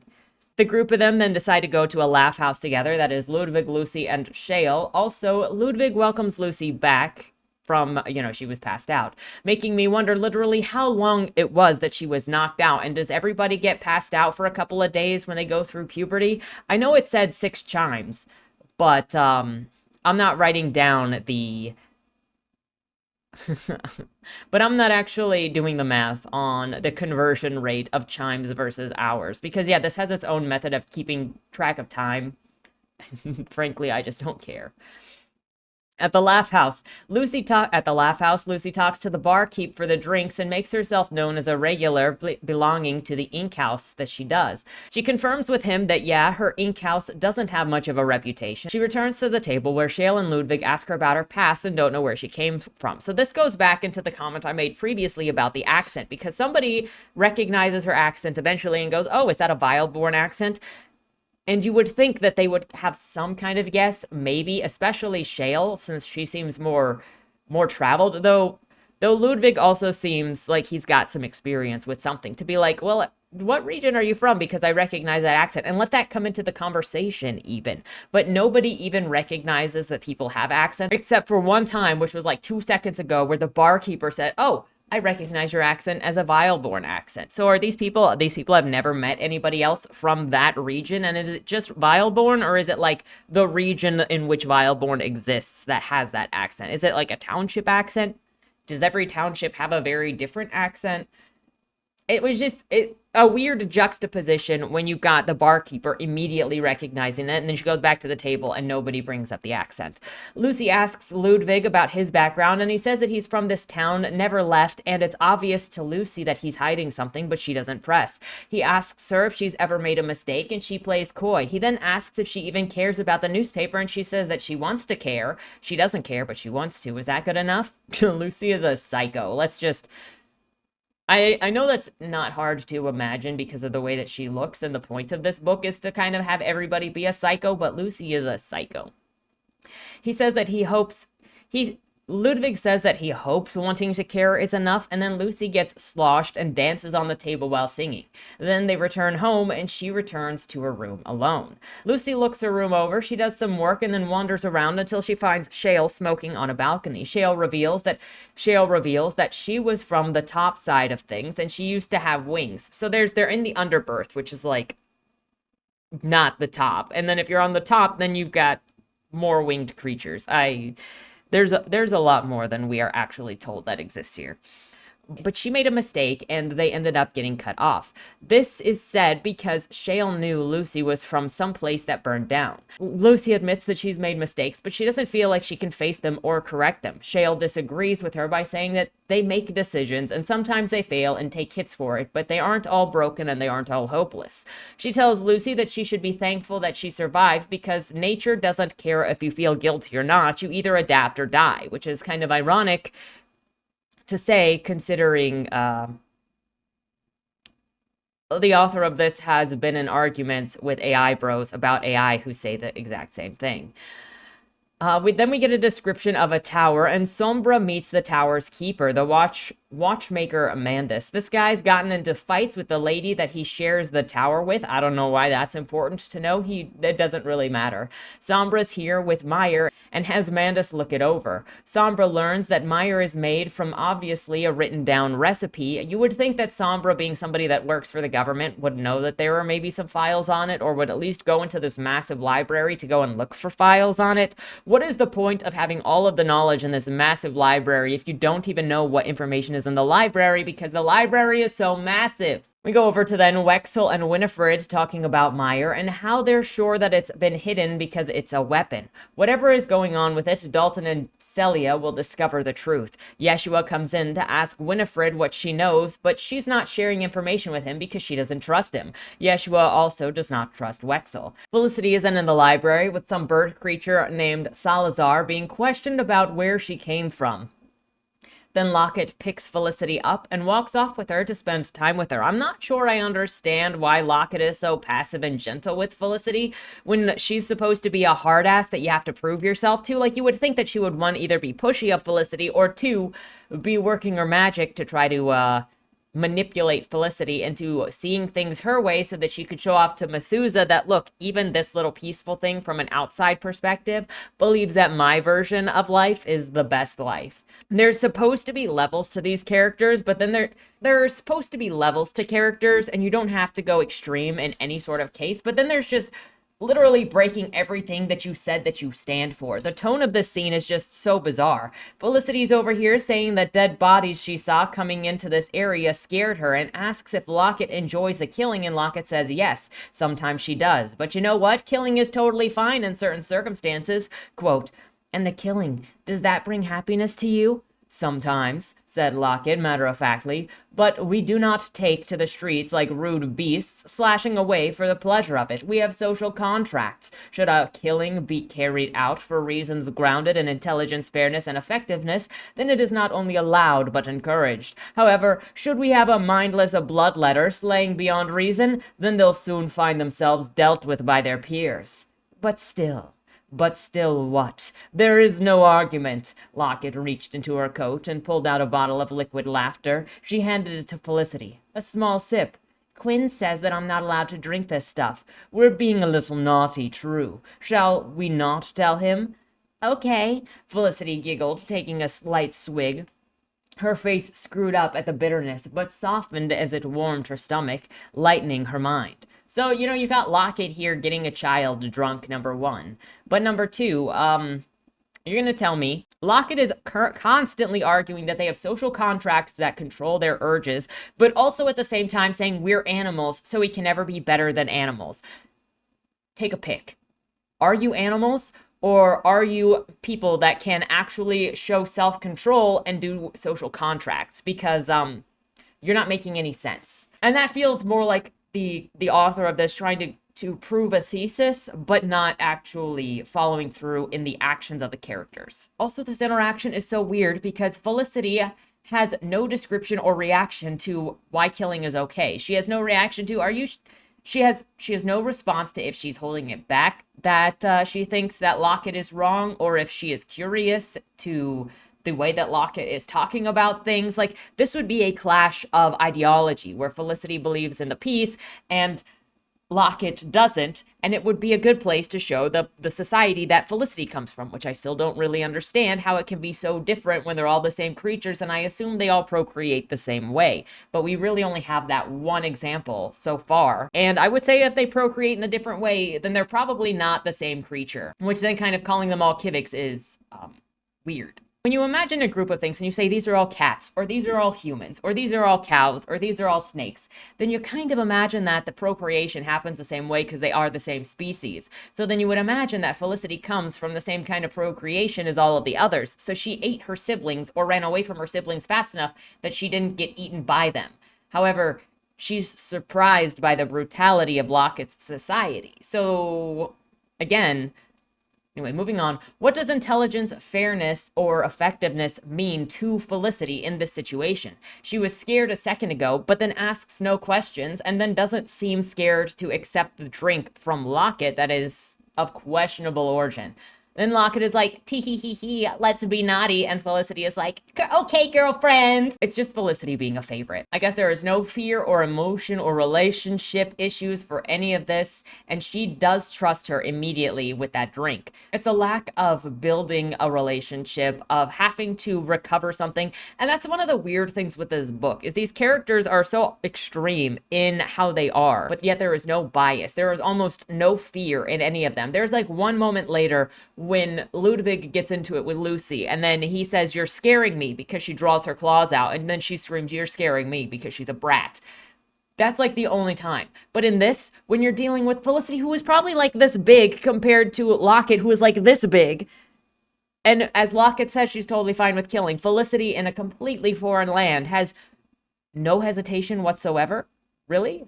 Lockett then gives Felicity another chance to ask questions. This is what is said, quote, "You kill here, you encourage it, you sometimes enjoy it, and you treat the dead like objects, like they're nothing at all. I know you don't believe in higher powers as I do, but even so, when you see others desecrated in that way, how can you call it a good thing?"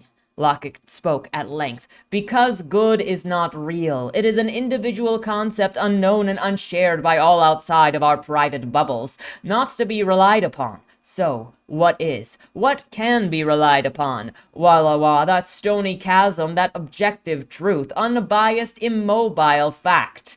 The grand voice took another swig of her drink. "Before this, before our city, back when we cowered in chaos, the furthest we thought was to the next meal, the next source of clean water, the next shelter in which to bury our heads. It wasn't life, it was survival. I remember it. Our animal minds were not weighed with notions of success, competence, pride, or fantasy. To exist, that was our reason. And that was long ago. So here we are, mingling in a city where food is plentiful, where water flows clean and clear, where shelter and opportunity are abundant. With basic needs met, our minds turn to dreams, inventions, progress." She raised a sharp finger. "But if you cultivate a society without danger, without consequence or pressure, where all is safe and regulated, where things are given and not earned, if you throw that raw animal from your head, that hunger, you create something not of nature. Arrogant, weak, conceited minds that invent their problems to justify an empty existence." Lockett turned to Felicity like a teacher to a student. "And so we fight and kill and humiliate and fornicate, and we like it because we are animals, bound to that stony truth. But we also dance and sing and laugh and imagine. We can design and build whatever we dream, but we do it in step to nature. Always. And certainly we could turn soft, choose to defy the natural laws, and thrust ourselves upon some imagined virtue, but nature won't care. Nor the chaos. And when the storm hits, what good is an animal with no teeth? Indeed, what good is good? A thing that changes with the winds of time, different in every head. The present good is the future evil, so why build a city upon it? It is not fact, it is not real, it is not sound thinking."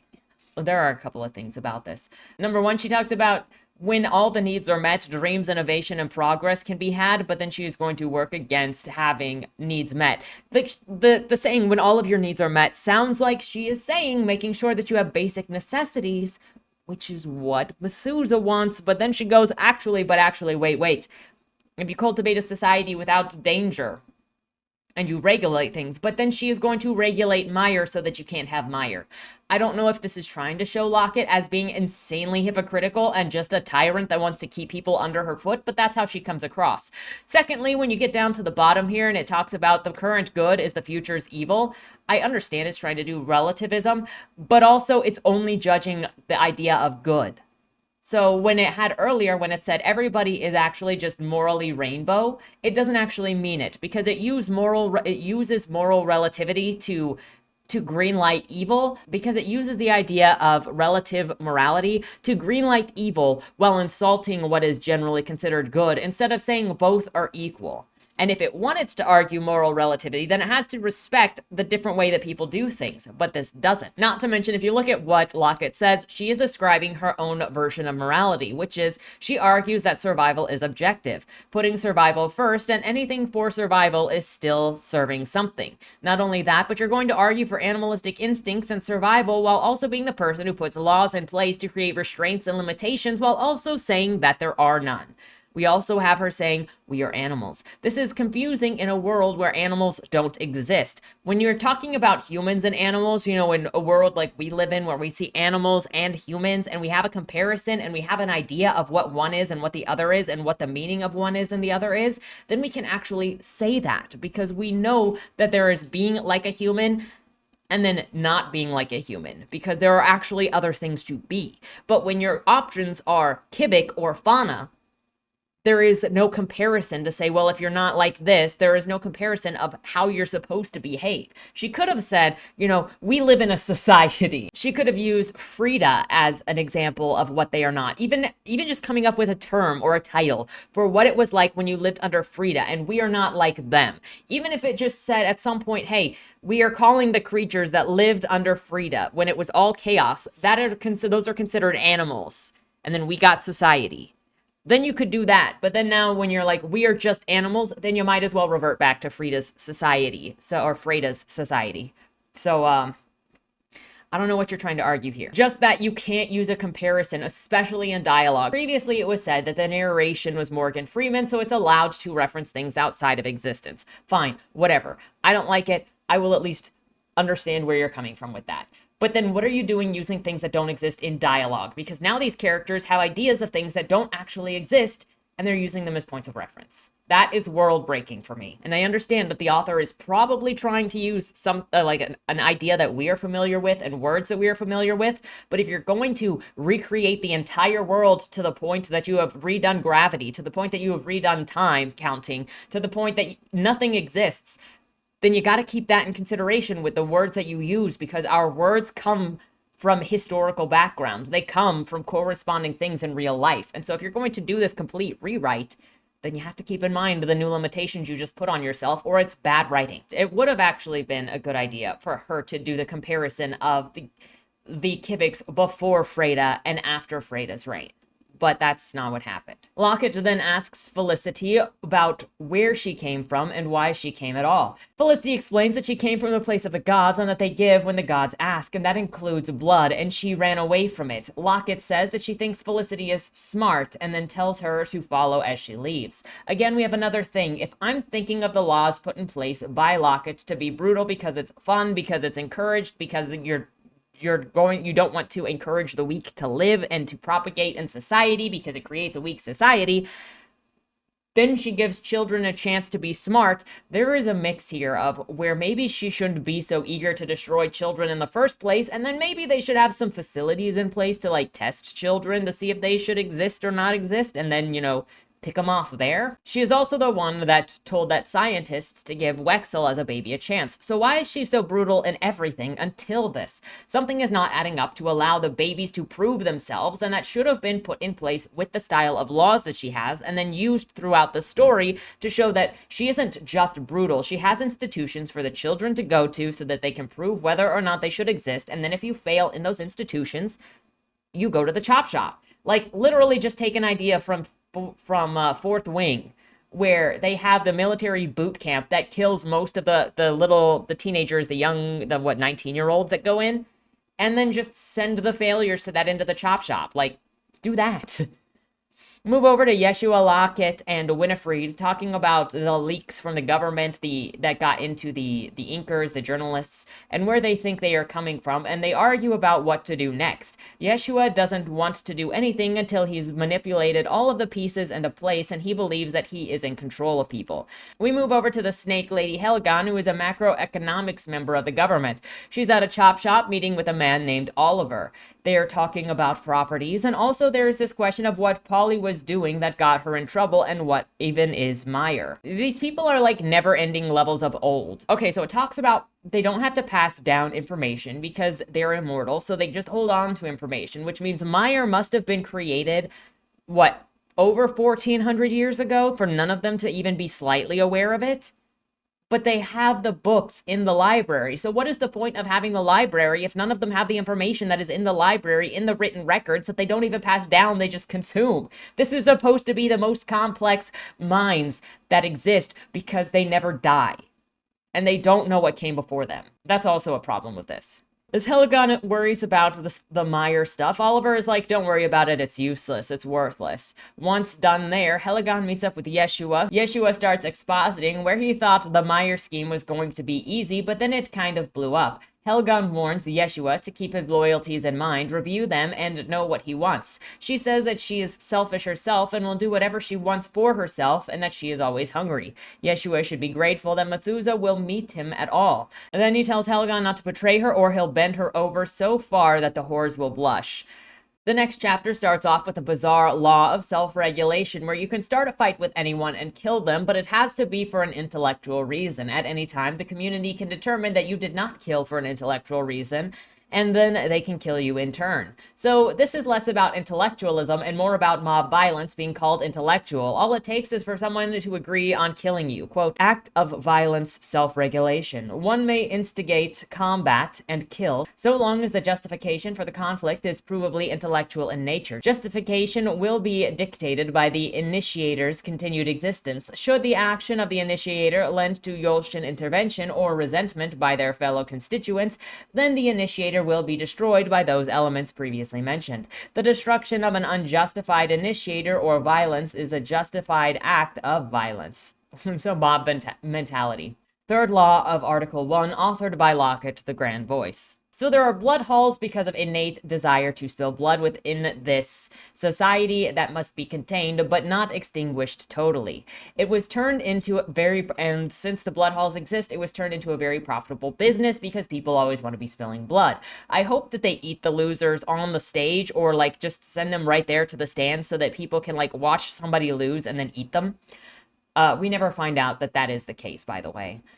Then we are introduced to two new characters. They are a couple named Basil and Teaser, and they help find fighters and are working for a guy named Gatsby to find the right fighters to bet on. They bring in Nabutica from the burning dollhouse at the very beginning of the book. Since she is no longer employed there, she is now being sent to this fighting ring to basically fight for her life or die, and possibly be eaten. And then you have this weird exchange between Gatsby and the ringmaster. Quote, Gatsby joined him at the window, resting a leathery hand upon his shoulder. Tell me, have you ever broken a law? His voice was weak and tired. No, of course not. It gets easier. I don't want it to get easier. Gatsby smiled with all three of his mouths. So young, so sure in your convictions. The laws are just social constructs, contracts that are forced upon them to put them in a society. Why would they care so much about following the law other than, they don't want to die? That's pretty much it. Honestly, the more I think about it, the more I'm like, why does anybody go with the rule of law in any of this? Because you're just living in fear of dying for any minor infraction that anybody holds against you. Why don't they all just claim that it's illogical and not intellectual and then go after a Lockett? Anyway, Gatsby pulls out a coin from the old world before the trade war, and he shows it off and says, quote, "Dress us, clean us, endow us with riches, walla wah, but we're all still animals, screaming in the dark, raving tooth and claw. Take what you want, laddie, take it all." Again, this phrase is meaningless when there is no such thing as animals in this world, or the alternative to animals. I think it would have been better to come up with a phrase coined the way that society was before Freda, and then go with that, like Freudian. So that when somebody accidentally killed somebody, you could call it a Freudian slip. It's fine. Go over to Dalton and Celia on a ship going to Vileborn. The captain's asking if Celia will stay behind, to be traded. And Dalton is like, no, and is super low confidence, thinking that he's undeserving of her and her attention. So you're going to find out as we go forward that Dalton is a Celia simp, and he is going to constantly get friend-zoned because she is not interested. And he is going to be sexually humiliated by her a couple of times, like her grinding up on him, but not actually interested in him, because I think she's into the female-bodied Kivix. Anyway, he's thinking he's undeserving of her and could never be so lucky as to be with her. Boat guy is like, bruh, just get her drunk and then have sex with her. It's gonna be fine, dude. And then Dalton is like, excuse me, no. After enough mockery, Dalton goes to see Celia in her room. He knocks, but she doesn't answer. He enters and she is having a nightmare, so he wakes her up. She feels pathetic for having a nightmare, and he says that they'll soon be arriving, and so then she just needs to calm down. It's all gonna be okay. Celia and Dalton then investigate the dollhouse in Vileborn, where all of this started with Lucy. Celia follows the trail to where the fire started, and she knows that Meyer was the thing that started. Apparently, despite all of the cops just surrounding this place and investigating this place, it was Celia and only Celia that could trace the fire to one specific spot where, the flame was bigger, where the ash was bigger, where there was glass on the ground, and then be like, this is where the fire started. Everybody is freaking useless in this. Celia and Dalton then start talking to the locals about the fire, trying to get an idea of what happened. One of them is a restaurant owner, and the other is Sally. Sally actually overhears them talking and is worried about Lucy, so she goes over to offer information in order to try to help Lucy. She mentions Budanika, who is the dolly who's now gone as a fighter in Minivim, but she hides who Lucy is. She offers to help them in getting to Budanika in order to try and help Lucy, because she has learned that Lucy will be dead if they find her. Dalton is super excited by how Celia wants to help. With Sally's reputation at the Blood Hall, because apparently Sally the bookseller has a reputation at the Blood Hall, she gets them entry no problem. Again, there's no real struggle in anything. Everything is just kind of set up to make everything easy so that the characters move forward and that there is no actual struggle to get anything to happen. Because it's also very weird that the bookseller is just, oh yeah, I got Blood Hall connections. Yeah. Establish it, please. Otherwise, it just feels like the rules will be broken at any time. Something will be made up at any time. There is no structure anywhere. It's just, there's no reason to believe in anything because everything will change on the drop of a dime. Anyway, because they're trying to get information, for some reason, they're sending Celia into the fighting ring to fight. First, she is fondled by the fight checkers because what they do is they touch your body all over the place. So now we're hitting Savior's Champion area where it's like fondling the business before going into the fighting rink. Then we prepare to fight. Again, I have no idea why she even has to get into the fighting rink. Just go and watch the fighting. It's not like they're going to win anything for her winning the fight. And I think it was just to show off Celia's fighting abilities and specifically her hand turning into an axe. Anyway, we prepare for the fight. Gatsby is hyping people up. We find out that there are cops in the establishment. The fight starts, and here Celia's arm turns into a blade. I don't know what the biological rules are for these creatures. It mentioned this at the very beginning, but now they just they're basically Transformers at any time. She also has gotten gills before. I don't know why some of these characters can't regrow their wings when apparently they can just transform their arms into non-body parts. They seem really to be able to do whatever they want. Just as she's about to lose, though, she also shoots needles from her shoulders and turns her other arm into an axe blade. Off to the side, Sally is talking to Dalton, asking him to spare Lucy. However, since Celia is now losing, Dalton is concerned because he's got feelings for her and gets up to try to stop the fight.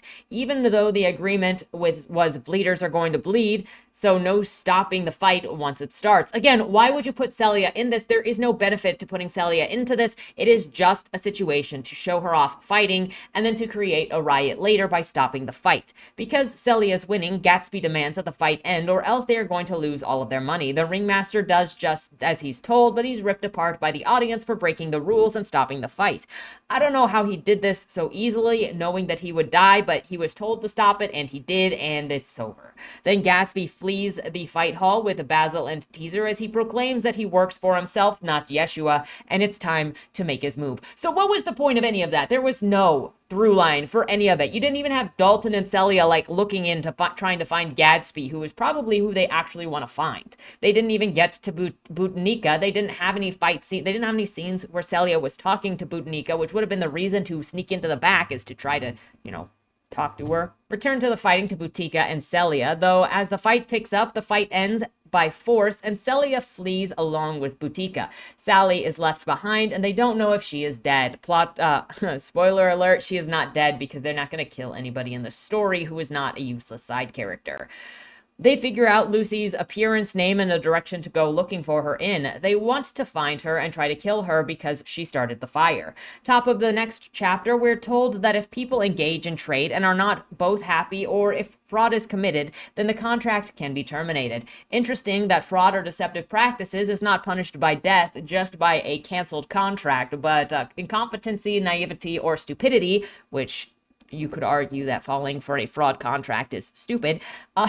Those are all things that are punishable by death. Somewhere, Fleischer and Quinn are going back and forth about Freda's legend and how Lockett defeated her in a random lore info dump to Felicity. They tell her that her god was defeated and is nothing more than a vessel to be cummed on, basically. They also say how beheaded Freda has spread her seed far and wide across all territories, bringing into question if the Kivix are Futa, bringing into question whether the Kivix are all Futa or just some of them. And then it also says how dead bodies put off hormones that attract people to them to sexually use them. So I guess Freda on the mountain is just a propped up body to be used by the entire world, and it shoots off pheromones from the orifices to make sure that it happens.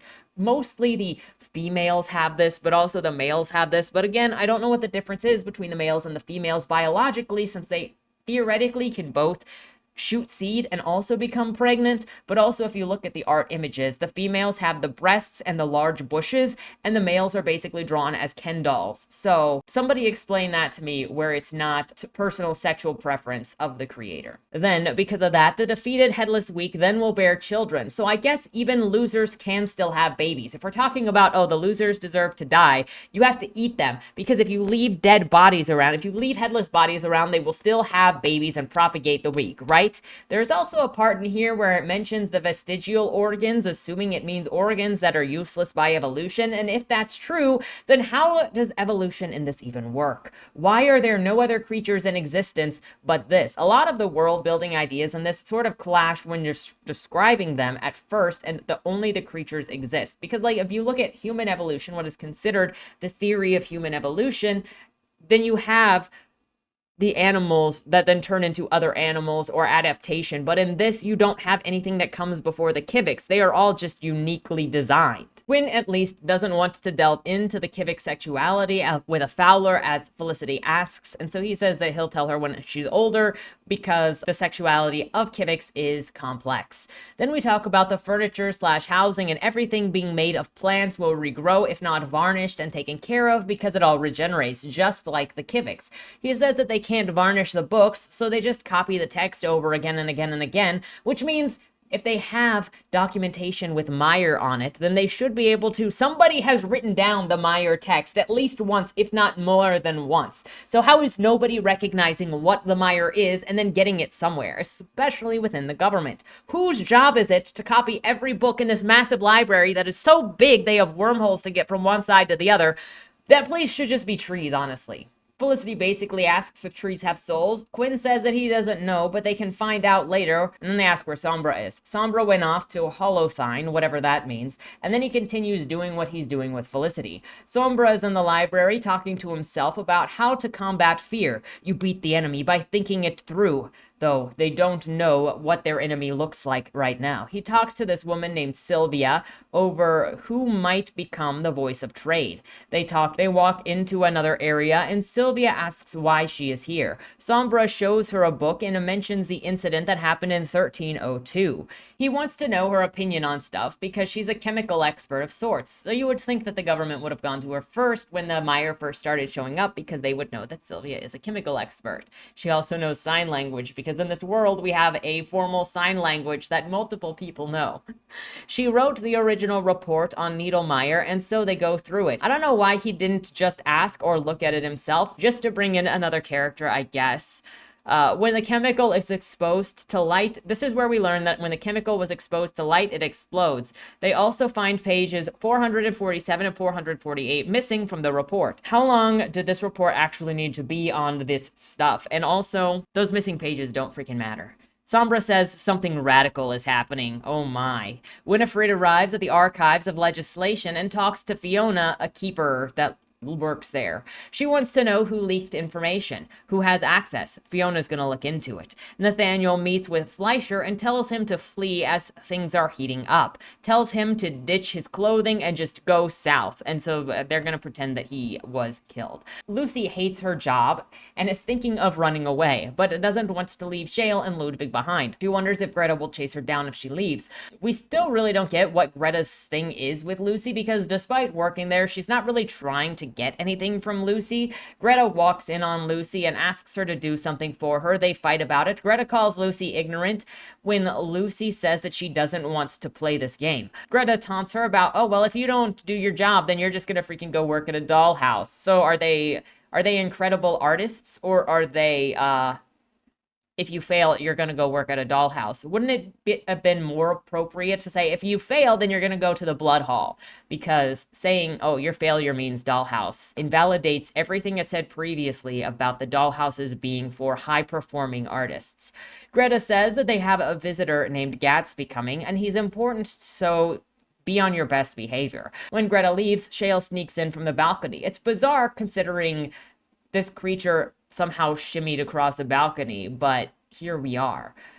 Shale convinces Lucy to stay at this job, at least just for her. Wiley is talking to Ludwig about the new business and that Gatsby is coming to town and how he's a traitor, and to learn from Greta about the new business. Wiley says that he doesn't trust Lucy too much. She'll drag him down in the future. It turns out that Ludwig and Wiley don't like the status quo of life and want to change things about society. Lucy and Shale aren't on the same page, so they can't really be trusted about it. Gatsby is also not on the same page, but Wiley is using him for something. I don't understand how Gatsby is not on the same page when he is literally behind the Meyer. Is he not the one that is funding the drug trade that they are doing in order to change society? The one that Wiley is like, hey, was it Wiley? The one that they previously said, hey, if we do this illegal thing long enough, it'll become legal and then it won't be a problem anymore. It just feels like the narrative tried to confuse the reader by creating a dubious friendships, dubious relationships. So you're not sure who to trust. But if you look at the truth of the situation, the characters don't have actual relationships, because they're just stand-in pieces that change as the wind blows for what is convenient to try to push suspense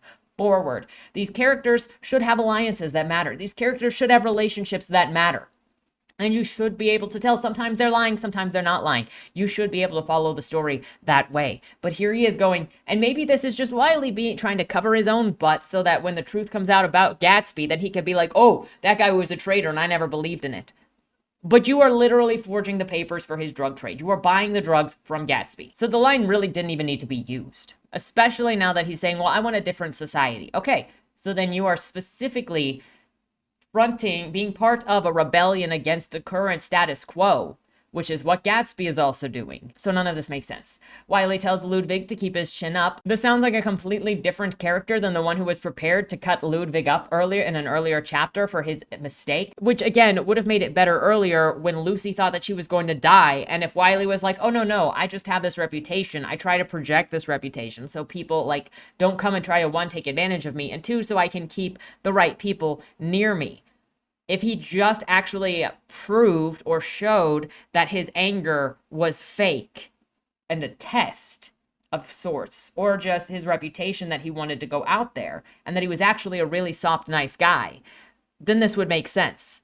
But everybody just exists as a convenience for whatever their personality is at any given moment. Ludwig later talks to Shale and Lucy and finds out that they are against the idea of peace and agreeableness, and that's just the way of the world. Ludwig wonders if he's wrong to want peacefulness in society. Move over to Gadsby with Basil and Teaser again, talking about feeling betrayed at the fights, and they want to make an example of someone so people don't betray him ever again. Celia and Dalton then have made it to Minivim to look for Lucy. They ask a couple of randos for someone of Lucy's appearance, and then they get directed to what used to be Marvel's Chop Shop. That's the place with the guy from the earlier chapter where they just shoved him into the meat grinder. Immediately, we repeat the same thing to send them to the Laugh House.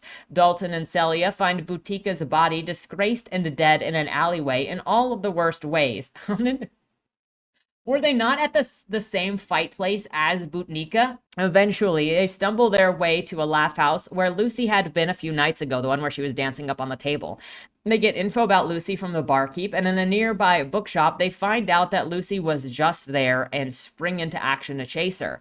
Ludwig and Shale are talking about how their Incor is failing, and Ludwig doesn't want the Incor to fail. He doesn't want his place of work to collapse. Lucy doesn't want to work here anymore, so she really doesn't care. We get a forced political conversation where Lucy says that it's lame to try and prop everyone up artificially because if you protect the lowest common denominator, then no one would evolve to be better. She's arguing how she is going to leave because Wiley's business is dying and on the low rung and deserves to die because it is weak.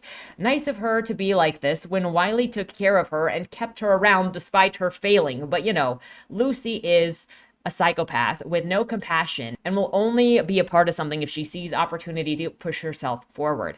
Then in the public square, she sees Dalton and Celia. They see her and she runs away, telling Ludwig not to follow her because the cops are looking for her. And Ludwig says, no, he's not going to leave her to do this on her own. You know, apparently he's actually good and loyal, even after everything Lucy says is just an insult to Ludwig's ideal. They find a boat in the docks and steal it to run away. Celia and Dalton pursue with ease, though they fight Teaser and Basil at the dock. Lucy abandons Ludwig to run off and gets caught by Celia eventually. In an attempt to escape, they fall off a cliff and Celia goes with her. After resurfacing, Lucy wakes up, sees Celia, and immediately thirsts. When Celia wakes up, she's all woo-woo and asks why Lucy didn't run while she was still out cold. Celia then asks about what happened in Vileborn and what Lucy has been up to since. Lucy openly explains everything. Once it's all over, Celia is willing to help Lucy, especially since Lucy doesn't have any connections to Gatsby. She does know that Wiley has connections to Gatsby, though, and that's where Celia is gonna go. Lucy is then thinking how Celia is, in fact, not like other girls. Quote, that girl, something about her fits. She spoke calmly, held herself well, and although unconscious, her body adapted. Yolshin training, perhaps to the highest degree. But something was different about her. Either way, she didn't lie. I don't think that I've ever met someone so authentic or so beautiful. Her eyes, her face, her hair, her voice, her body. This is new. Ludwig is up on the surface, or up wherever he got left behind, panicking that Lucy is gone forever and that she was his best friend. He's calling out for her, looking for her, and eventually he does find her. After this, Lucy goes on to manipulate Ludwig into getting him to leave home. Ludwig says that Lucy is his friend, and she's like, but am I? Really? Do you really care about me, Ludwig? If you cared about me, you would just straight agree with me about everything. No, she doesn't go that far. She does go, am I actually your friend? She does question him when he says, hey, I think of you as my friend. And she's like, but do you really?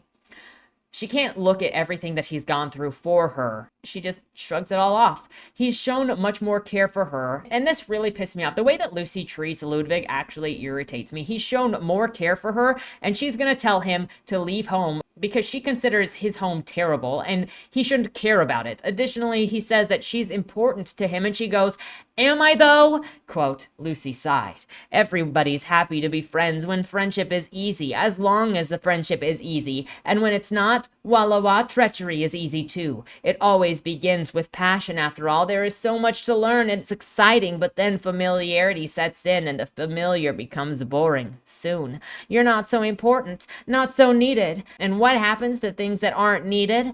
They're thrown away." But this came out of nowhere. She's the one that's throwing Ludwig away. Lucy, stop acting like a victim. You're not a victim. Ludwig assures Lucy that he cares about her, and she says it back. He tells her to leave with his blessing, take care of Shale, and he'll take care of Wiley because he has a loyalty to Wiley. He can't just bail. It's okay. Ludwig didn't need Lucy anyway. He was literally doing her work for her. Just as Lucy is gonna leave, Teaser and Bale show up and grab the both of them. Back with Dalton, Celia explains how Lucy is gonna help them, and Lucy and her friends aren't going to be considered guilty because she's trading her insider information and her connections for their freedom. Dalton doesn't trust this, but Celia gets him to agree, though Lucy will pay if she fails. Fortunately for Lucy, Dalton is a Celia simp. Gatsby is with the Incors and meets with Greta and Wiley, and we get the lowdown on how the Meyer operations are going. He mentions Ludwig and Lucy, and while Ludwig gets the approval, Lucy sets off a bunch of red flags for Gatsby. That is absolutely fair. Wiley argues that she's safe, and somehow, despite his doubt, he still rewards Wiley. And still he rewards Wiley without demanding that Wiley get rid of Lucy. He's like, I'm going to give you a promotion because of what you've been doing once we get into a better position. Basil and Teaser then come in and say that there is a problem. Gatsby demands answers. Ludwig and Lucy are then discovered eavesdropping by Greta. She takes them downstairs where she hears about Lucy's previous situation with Goldune and the Meyer/Dollhouse explosion, as well as Celia being on her tail. Somehow, despite the grave incompetence, Greta doesn't look to punish Lucy at all. There is no threat, even though this puts the entire operation into the crosshairs of literally the cops, the top cops. The FBI is on their tail, and Greta is just like, you know what, Lucy? It's fine. You're fine. Absolutely fine. This is another moment proving that Lucy has plot armor to never be punished for her incompetence or inaction. Greta instead tells them to just go away when the captain is there and to trouble her no more since they are liabilities. So Wiley and Greta and Gatsby are going to the gala, to Yeshua's gala. The gala is coming back into play now. And while they do that, Lucy is planning to not let them back in when they come back to the Incors. Shale suggests that Lucy stay out of danger, but she also knows that there is nothing that she can do to stop Lucy from being crazy. Gatsby warns Wiley about the captain and Celia just because Gatsby warns Wiley about Dalton and Celia just before it goes into him being approached. Then a questioning happens, but we don't know what the actual captain asks Wiley because it's described as, quote, "The following line of questioning was one of detail and precision most unnecessary. His questions were exhaustive, his observations trivial at best. At the beginning, Wiley was thankful for the slacked interaction. Out the longer they spoke, a whiff of discomfort began to plague him. But he dared not overstep or grant the captain reason to press harder. For the rest of the engagement, Wiley said one or two things. Yes, sir, and no, sir. Celia and Lucy then sneak into the room where the Meyer is being kept to investigate it. And there they discuss it being a possible weapon. She drinks it on impulse to test it. Yeah, they're like, this is just chemical warfare. But, you know, Lucy drinks it on impulse to test it out since she saw Goldune drink it before. It heals her eye and the scar on her chest for a couple of seconds before reverting back. She also finds out that Sally helped Celia find her, but Celia doesn't know if Sally is even still alive. Lucy is depressed by her appearance reverting back to being broken, and Celia comforts her by saying that those are just visualizations of the mistakes that you've survived, and that you should be happy that you have survival, and it's only that these marks left on you. Lucy is like, you say that, but you don't suffer like I do. Sob. And Celia is just thinking that she has scars that aren't visible. They determine Meyer is a possible weapon, but maybe it's not. Celia says that they're out of time. Lucy angsts about having been made worthless because she's made mistakes. Girl, you keep being given a pass. Obviously, people don't think that you are worthless or you would be dead. I understand her having existential angst, But also, everybody is giving you a pass. Maybe if you had to run and run and run and run and nobody wanted you around, I would understand this more. But she's gotten more free passes than anybody so far. Celia and Lucy meet up with Dalton and show him the healing powers of the mire. This heals one of his broken ribs, and it's a permanent healing. It doesn't revert back like Lucy's face did. As the tension rises, Lucy makes a deal to sell out Wiley and make him take the fall for what's happening at the Incors. Lucy protests in a poor attempt to connect this back to how Ludwig feels about Wiley, but she literally doesn't care and sells him out in a heartbeat, and then she leaves. Lucy is then bathing, thinking about how Ludwig will never accept what she just did. She gets out, wanders down the hall in a towel, gets questioned briefly by Greta, for why she took so long, and then dips into Shale's room, still covering herself in a towel. Randomly, she sits down to play cards with Shale and Ludwig, and then they play a friggin' game of drink or tell the truth, basically 20 questions, and frankly a waste of time that could have been cut out of this chapter. This literally is just Shale saying that she would have wished for her wings back because she learned from it, and your failures don't define who you are. So then this comforts Lucy, and then they all fall asleep. Nathaniel then meets with Methuselah to tell her that he can't help her anymore. Nathaniel tells her how dangerous this has gotten and that people are tracking Needlemeyer all around the place, but she can't talk about medicine without people knowing that she is behind this movement, and she says that she is ready for it all to come to light. Wexel, Lockett, and Sombra talk about the discovery of the medicine in the private office. Lockett's sure that the city will reject the medicine because, quote, it's the temptation of an easy life. Bro. If you live in utter fear of dying at any time, why would they not immediately look for any way out to change things? Maybe if they're brainwashed, sure, whatever, because people fall into cults all the time.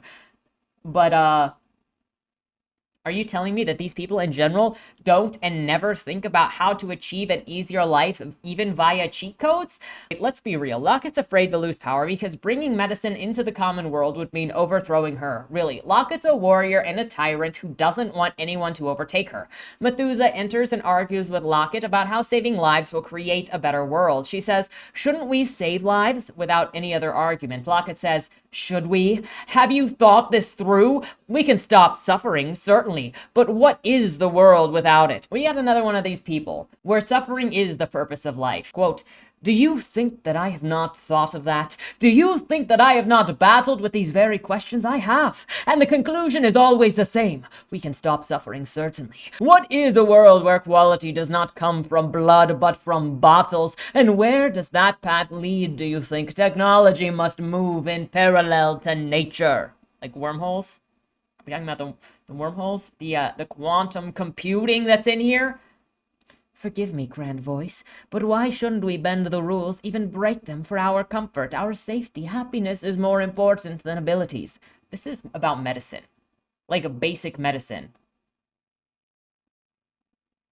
You think that it'll bring happiness? Interesting. There is nothing more intoxicating than the lure of convenience, the promise of an easy, painless life.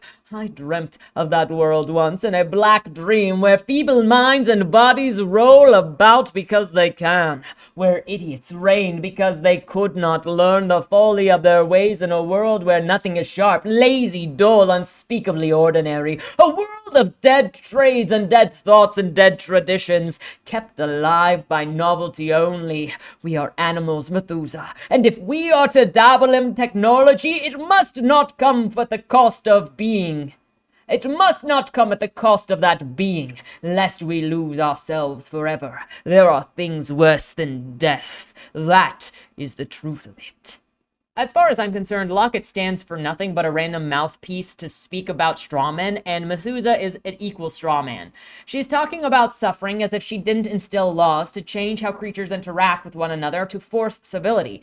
She talked earlier about instilling these laws to make sure that all basic needs were covered so that they could innovate. Is that not lessening suffering? Lockett thinks convenience and ease of living are worse than death and creates bad traditions, as if the life that she is living is an ideal. This just leads me to wonder, what does she think a utopia is? Does she think that this is a utopia?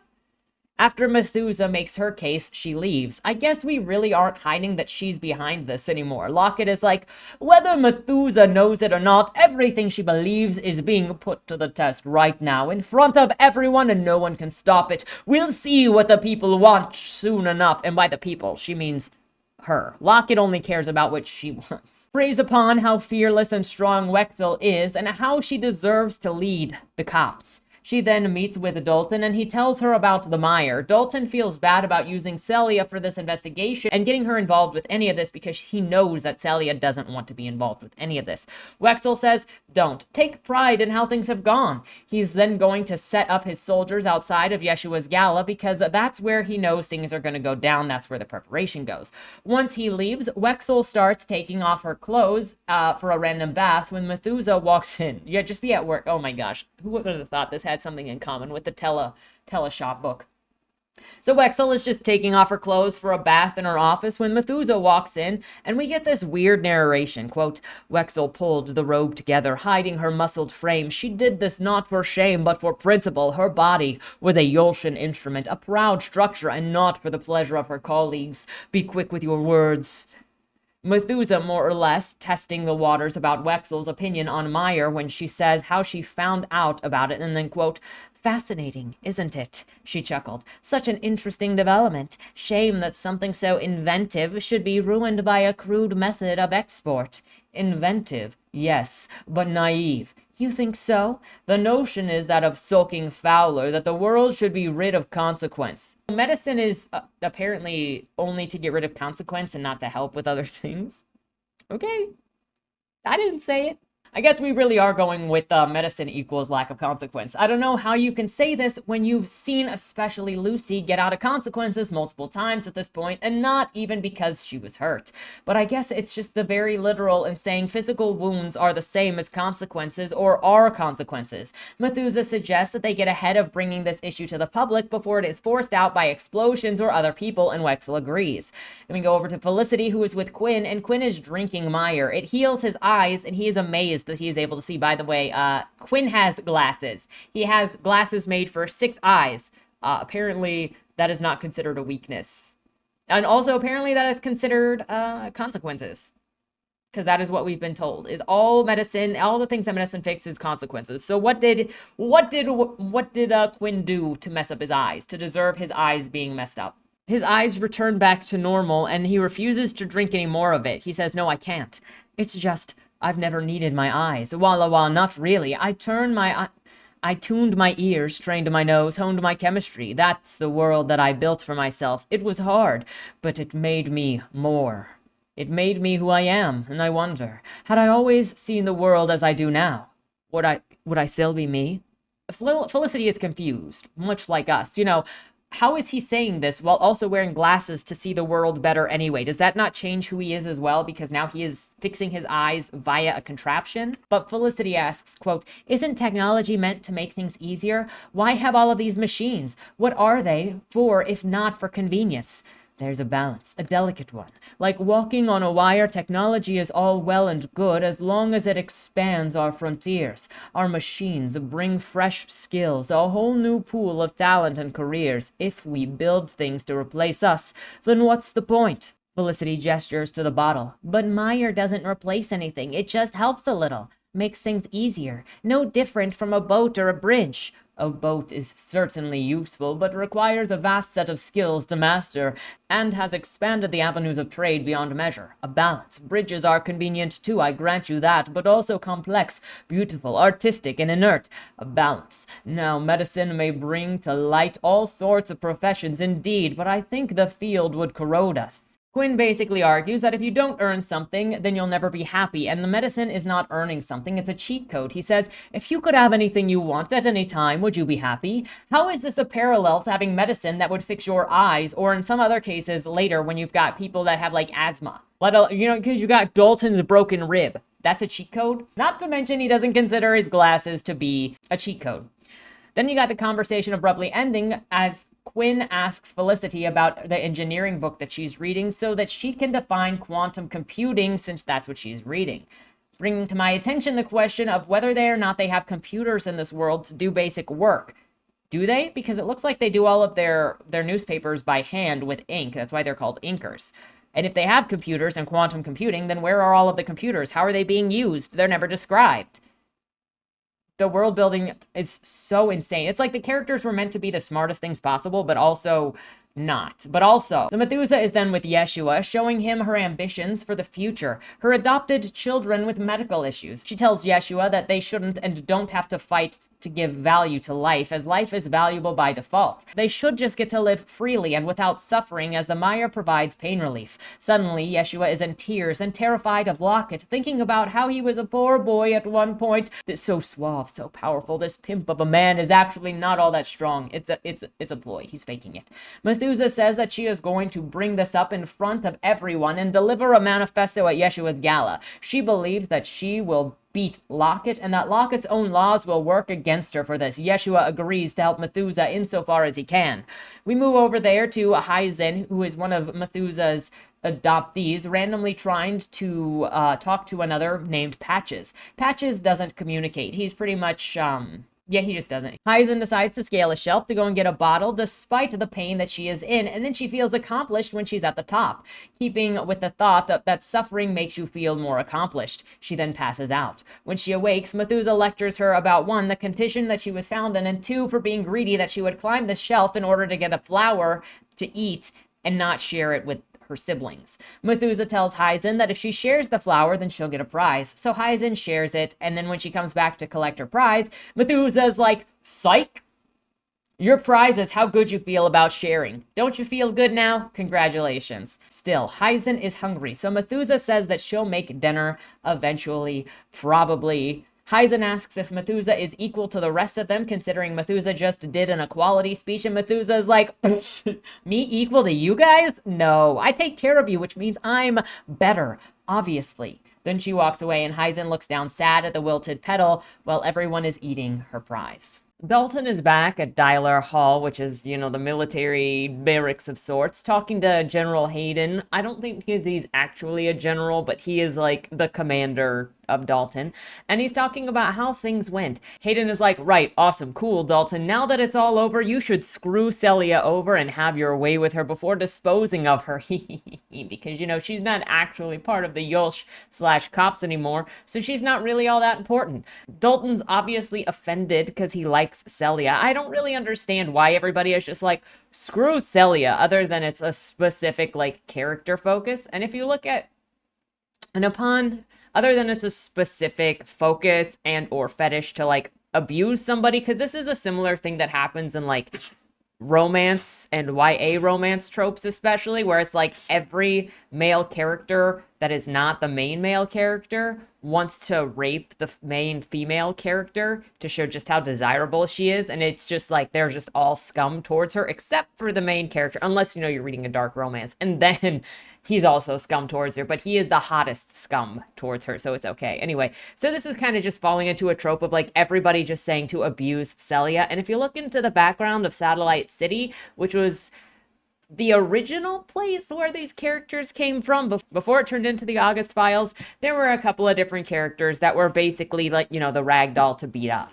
Considering Hayden is Dalton's superior, he doesn't say anything and just waits to be dismissed. Once he's dismissed, he goes down to see Celia. She is drunk and in the bath. And at this point, I've certainly noticed an uptick in bath scenes showing up in the book. Celia is feeling guilty and bad, and the voices in her head are just so much. They're too much. She's going crazy. She also climbs on top of Dalton and rubs her hips all over him and says, "You want my body, D?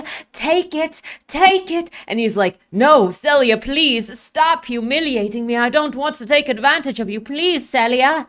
And she gives up immediately after she vomits all over him. We're gonna have a couple of different moments in this book that remind me of Miscongeniality, and this is one of them. And it's kind of like when Sandra Bullock approached her buddy cop, and she's like, "I bet you love me. You want to kiss me. You want to touch me." And that's pretty much what this scene reminded me of. The vomiting immediately sobers her up. Dalton comforts her and says that he'll take her clothes shopping, to dinner, and then they have to go to the gala because, things are set up and he needs her for the gala. Celia agrees to go with him, and that was just the most random and pointless scene, as that's all that happened, particularly the being drunk and then climbing on Dalton, since it started and ended pretty much all at the same time, just to sexually harass Dalton and then vomit on him and end it. So, that Celia has no interest in in Dalton. As we get more into Ludwig in the second part, it really likes to humiliate the main male characters that are involved. Like, most of the male characters are uninvolved. They're side characters that don't matter, like Sombra and Quinn and Yeshua. Though Yeshua is more main, but he's still somebody set in a position to be humiliated and dominated.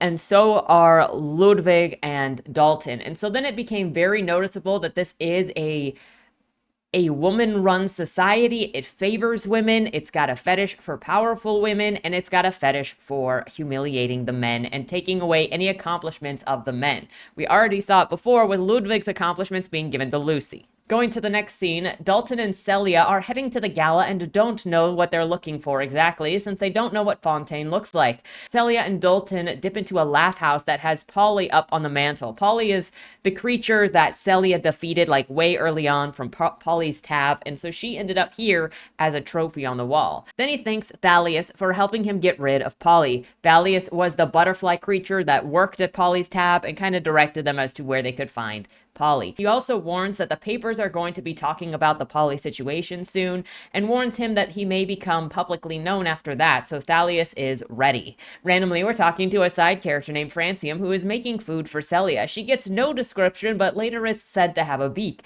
The conversation here really doesn't matter. It doesn't add to the story. It's kind of just adding more fluff where there really doesn't need to be fluff in a 1,000-page book, and it has nothing to do with the plot. All you need to know here is that Celia friend-zones Dalton to the barmaid, and it is just another scene where, you know, Dalton has already said how much he cares about her, has already defended her a bunch of times, and she's like, oh no, we're not together, we're just friends, we're just friends. So like, you see Dalton going out on a limb for her a bunch of times, and then Celia is just like, she doesn't freaking care. Then at a tailor, Celia gets a makeover scene before being told that the papers are going to be talking about Polly's tab right then. She's also thinking how somebody's head is going to roll tonight. It's either going to be Fontaine's or Lucy's, and Celia's having an emotional moment saying that she always feels bad.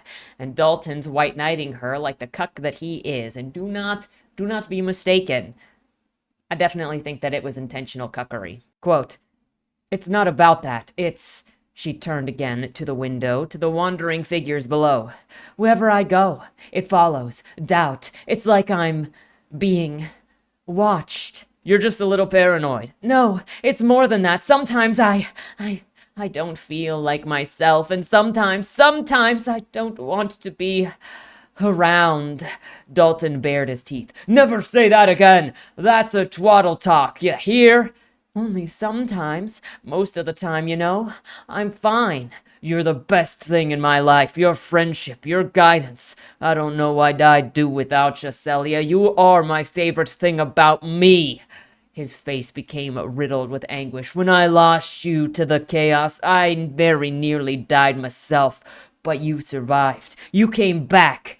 "My body came back." Celia closed her eyes. "I don't know where I am." "You're here, with me, and we'll go through this together." Dalton slid his hand across the table. "Listen here, you may not enjoy it, but maybe this report is for the best. An opportunity. Ever since that bloody flood, you've been adrift, I don't know, lost. Whenever we meet, I take it as a gift, because for all I know, it could be the last time."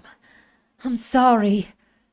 So the flood has to do with the trade war, because the trade war ended with the flood, and then it's assuming that they were both in the trade war, like 400 years ago. Also, it's not really romantic. I don't know what it's trying to say here, and it doesn't make Dalton look like a good guy to look at somebody else and go, my favorite thing about me is you." So he sees Celia as an extension of himself. That's really weird and uncomfortable. After the conversation, because obviously Celia over here considering suicide, which really wouldn't be that hard. There are a lot of ways to do it. But after all of that, he encourages her to join the Yolsh again, become a cop again. And he reminds her of how much he admires her. But regardless of what she chooses to do in the future, they can do it together. He will always be by her side. Move over to Basil and Teaser being naked in a room somewhere. Basil is saying that she likes his scars. They're just preparing for whatever's to come, gushing over each other. I think it was preparation. preparation for the gala, and then saying that if one of them dies, the other will be sad because life is not worth living if they're not together. Going over to Greta and Gatsby, then they're talking about the gala, about what's to be expected to happen and how it's going to be showtime soon. I feel like this showtime is going to take a million years to get to, and they mention Roger Penny, who really hasn't been in the story at all, but is going to come into this. Again, we're getting some random characters that get thrown into this at like 70%, that it's just, there's not really a build up to them. They're only maybe mentioned in passing, possibly, but they're not. Teaser and Basil then come in and say, it's time to go. Greta and Gatsby say goodbye, good luck, and then Greta leaves. Lucy, Shale, and Ludwig are all on their way to the gala and angsting, and Ludwig is being cucked right now as he wants to call Lucy beautiful if she puts on a dress, but here we are. She doesn't care about him. She doesn't. Now they're taking a boat to the gala at Yeshua's big empire, but it's so far away that they're going to have to take a wormhole or not get there in time. Randomly, Lucy and Ludwig again get into talking about their ideal worlds and what they would like to see happen, where Lucy insults everything that Ludwig believes, which is just, kindness and not killing children. And Lucy insults everything Ludwig believes, and Ludwig just wants a nice world where people don't have to die as children. Apparently, that's a fantasy to Lucy. Which, granted, fair, I give it to Lucy. It's fair for her to think this, considering it's what she's used to, and she's a child, and she's an ignorant teenager who thinks she knows it all, and this is what she's used to, but also, it shows that she's a follower, while Ludwig is actually a dreamer. Quote, "We're all born destitute, Gatsby. It's how we know what things are worth and why they're worth it." To the surprise of all, Ludwig entered. "Why are luxuries locked behind windows to begin with? For some to take, while others can only press their faces against the glass. Why can't we do things simply for the good of doing them? Help one another. Isn't that a better way of being?" Lucy thought for a moment. "I don't think so. Sounds like you're afraid." "Well, yes, I am afraid. I'm afraid that I won't live to mature. I'm afraid that there are things I might never see, feelings I might never feel. I'm afraid that I'll be in the wrong place at the wrong time, say or do the wrong thing, and that'll be it. I'm dead." That gives you the feeling that despite all of the other rules, there is just, you can literally die at any time. They're always under threat, even without doing anything. It's just if somebody else determines that you have failed. Wiley, Basil, and Teaser looked on curiously. Greta was watching the boats with indifference. Gatsby was smiling. Lucy eyed Ludwig, reading into him. "Only our choices can kill us. And why should we be undone by our choices? We should only ever be undone by our choices. What you're saying makes no sense. A kind world doesn't make sense to you? You're talking about a world where everyone works for the good of it. But what good? And whose good exactly? With no competition, no stakes, no ability to fail or succeed, it'll go nowhere. It's a fantasy world." Ludwig pocketed his hands. "If it means being safe and happy, I'd rather live there." "Oh, you'll be safe," Lucy said, hopping to the deck. "But there'll be no happiness. Just gray, average living." And then she marched back to the stern. So funny how not being killed for every mistake also just equals there is no stake, no competition, no ability to succeed. Just because you don't murder somebody because they're a child or because they make a mistake doesn't mean that there is no competition. What is this black and white thought right here that is just, oh, you can't not compete? That's a fantasy. And I get it. Lucy is a follower, Lucy is a zealot, and Ludwig is a dreamer. And obviously the zealots are never going to understand the dreamers, and they're going to have this kind of bias where they say that you're crazy because they can't possibly imagine things differently. But Lucy is literally insane, and her argument here doesn't make any sense. And she believes what Lockett believes, and Lockett is going to end up being the winner of this situation. So, I really don't like Lucy. I'm just going to put it out there. I hate her. But yeah, so safety means that you can't know happiness. Your mistakes should mean death. And if you believe in doing good by others, you are just afraid of the world because you know that you're a loser and you got to have the world protect you. What a toxic perspective. Lucy huffs away after this, and Ludwig is still there, believing that he should chase after her to check on her to make sure that she is okay because she seemed upset. Lucy is supposedly more mature than Ludwig because Ludwig is still a fowler at this point, and Lucy is supposed to be an adolescent, but somehow Ludwig has more sense to him. Ludwig, being the caring guy that he is, follows after Lucy, and the conversation continues where Lucy says she's read the history of the trade revolution twice, and she doesn't want things to change from how they are because she wants control. Apparently being kind and living in a kind world takes away that control. It sounds a lot like she wants to live in chaos and murder. Again, we're equating, hey, why don't we just live in a kind world and not act out irrationally and, with murder? And Lucy thinks that that is akin to oppression.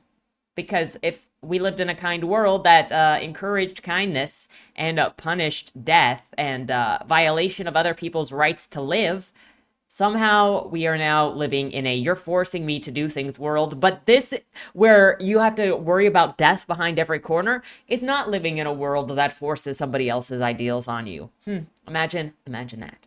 Quote, I don't want things to change. Everything I've read in my books, what if it's all gone before I get there? Why does Gatsby get to choose the future? Where's my choice?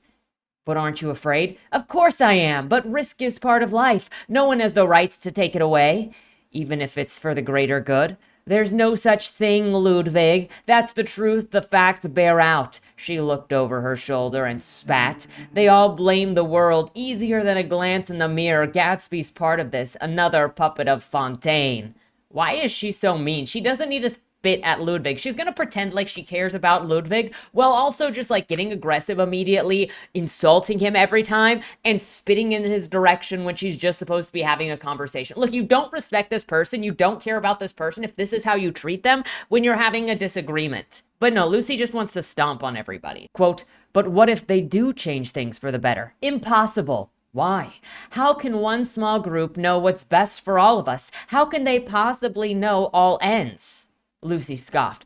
They don't care what others think, because they're blinded by how they feel. She looked at him, staring with her clean silver eye and the wounded red. I've made the mistake. Emotions are deceptive. They lie, lead you down nonsensical paths. You're very cold, lace maker. I've seen this streak in you before, and I can't say that I like it. This apathy that you have, it's frightening. Lockett has set a precedent whereby any who cannot meet the mark are cut. How can we live with this constant test looming over our heads? What we have is a culture of free inquiry. I can't ever see that as a bad thing. Pause. It's not free inquiry if you're afraid to make a decision, because if you make the wrong decision, you die. That is not free inquiry. That is not creating innovation. That is a constant threat to stay in line and then using any excuse possible to cut somebody to pieces. Obviously, Lucy is insane and she's stupid as heck, because that's not how this works. She's also the most insane zealot that there is, because she's like, look, I read the history books from 400 years ago when the trade war happened, and it was just a small group of people that enforced the current system on top of everybody else. Lockett wrote those laws. Those laws did not come into place until she defeated Fennah. But Lucy's going to pretend that she knows better because she read history books, and then is going to pretend that there was no history before Lockett took over and instituted social contracts that say you can murder people if it feels like they failed you. Continuing with the quote, how can we live with this constant test looming over our heads? What we have is a culture of free inquiry. I can't ever see that as a bad thing. Ludwig shifted closer. When I found you, I took you to a chop shop, but I didn't kill you when I could have. In a sense, my mercy saved you, my emotions. Yet here you sit criticizing it. Everything should be criticized, even the things that kept you alive, especially the thing that kept me alive. Yes. Lucy looked away from him. Maybe your mercy did spare me, and maybe it'll be your doom. Either way, you made a decision, and I'm part of the results. What are you saying? Is that a threat? I'm not saying anything. It's just an observation. Mercy is a choice. Lockett gave you that choice. It's what she fights for. Lucy glanced back at the bow to a sound of far-off chatter. I'm still not sure what Greta wants, but whatever it is, her lot are set on force. I get no say. The city gets no say. They've decided they're right, and that's it. No debate. They're emotional. They're dangerous. A pack of bloody ideologues. Lucy, you're a bloody ideologue. You say that everything should be criticized, and you refuse to criticize your own ideology. And then you say, well, my ideology is correct. Nobody else can replace it. Nobody else is correct. And everybody that goes against it is a bloody ideologue who is crazy. Lucy, you are the ideologue. You are the unmoving murderess who thinks that everything that is not you getting your way, you having the power to squish whoever you want at any time, is wrong. I hate her. I hate her. So now Lucy is being aggressive at Ludwig for not killing her when he should have. So now he deserves whatever is coming to him. Also, it's insane how she keeps arguing that mercy and kindness can only be forced rather than the society deciding that this is probably for the better. And then those that decide to break the other social contract, which would still be a social contract, just like what they have now, would somehow be different. Because anytime in this book, anyone asks, what if we're just nice? Or what if we just share? It's you're being forced to do it, including Methuselah with Hyzin. There is no idea here that, hey, maybe just choose it because you'll have a better outcome, because it better is better for society. And if they want to talk about being complex, being intellectual, wanting constantly to evolve into a better society, then how can they not think about other ways to build a better society than just this brute force, only if you can survive? You know, actual force is being used, and Lucy is denying it. Quote, maybe some things shouldn't be a choice. Ever thought of that? Maybe some things should be protected. Life, for example. Right now, we all decide who lives and who dies. We all decide who to buy from, who to admire, who to cast out. We all decide when to fight, when to be merciful, and when to kill. We all participate. But in your world, we're stripped of that power. Who decides? Who is the moral arbiter so much wiser than the rest of us? Who? Ludwig was silent, buried deep in his thoughts. Lucy placed a hand on his knee. Lockett's way can be measured, judged. It's solid. You think Lockett will stand by her code when her life is on the line? You don't think that she'll lash out, cling to power when it really matters? I don't know, but her ideas to me are far more appealing than the alternative. So one person deciding that you're incompetent and wanting to kill you for it is everybody participating in deciding things. So are we mob violence? Are we emotionally responding? Because it sounds a lot like emotional responding, but you're calling it objective. I've noticed this trend among a lot of people that talk about objectivity and relativity. Everybody else is subjective, but their opinions. And so then they force theirs on you and then have zero chill for anything else. And the fact that this sets up everybody who is against Lucy and Lockett to be unable to respond to them, not only unable to respond to them, but then to also go into nonsensical responses, because saying, hey, maybe we should investigate a world where medicine is okay. Maybe we should investigate a world where, you know, we value kindness, we value life instead of just freaking murdering people.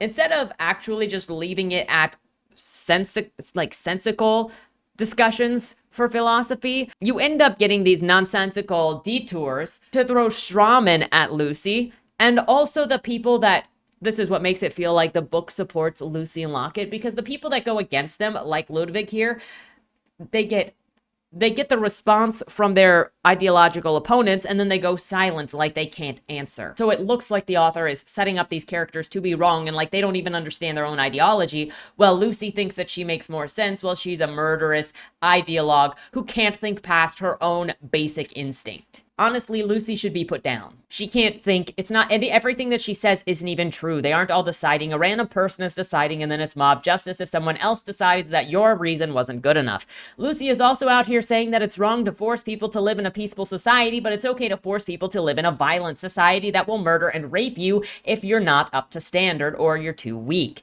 And she says that's a choice.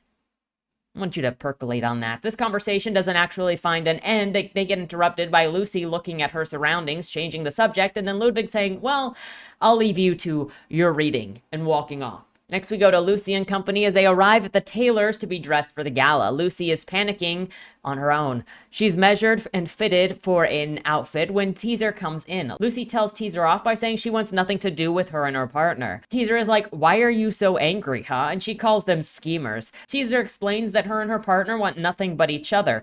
When Lucy says that they have that, she says, quote, Lucy's brows scrunched. To her, the concept made no sense. It was a thing written about in stories, but surely had no place in the real living matrix.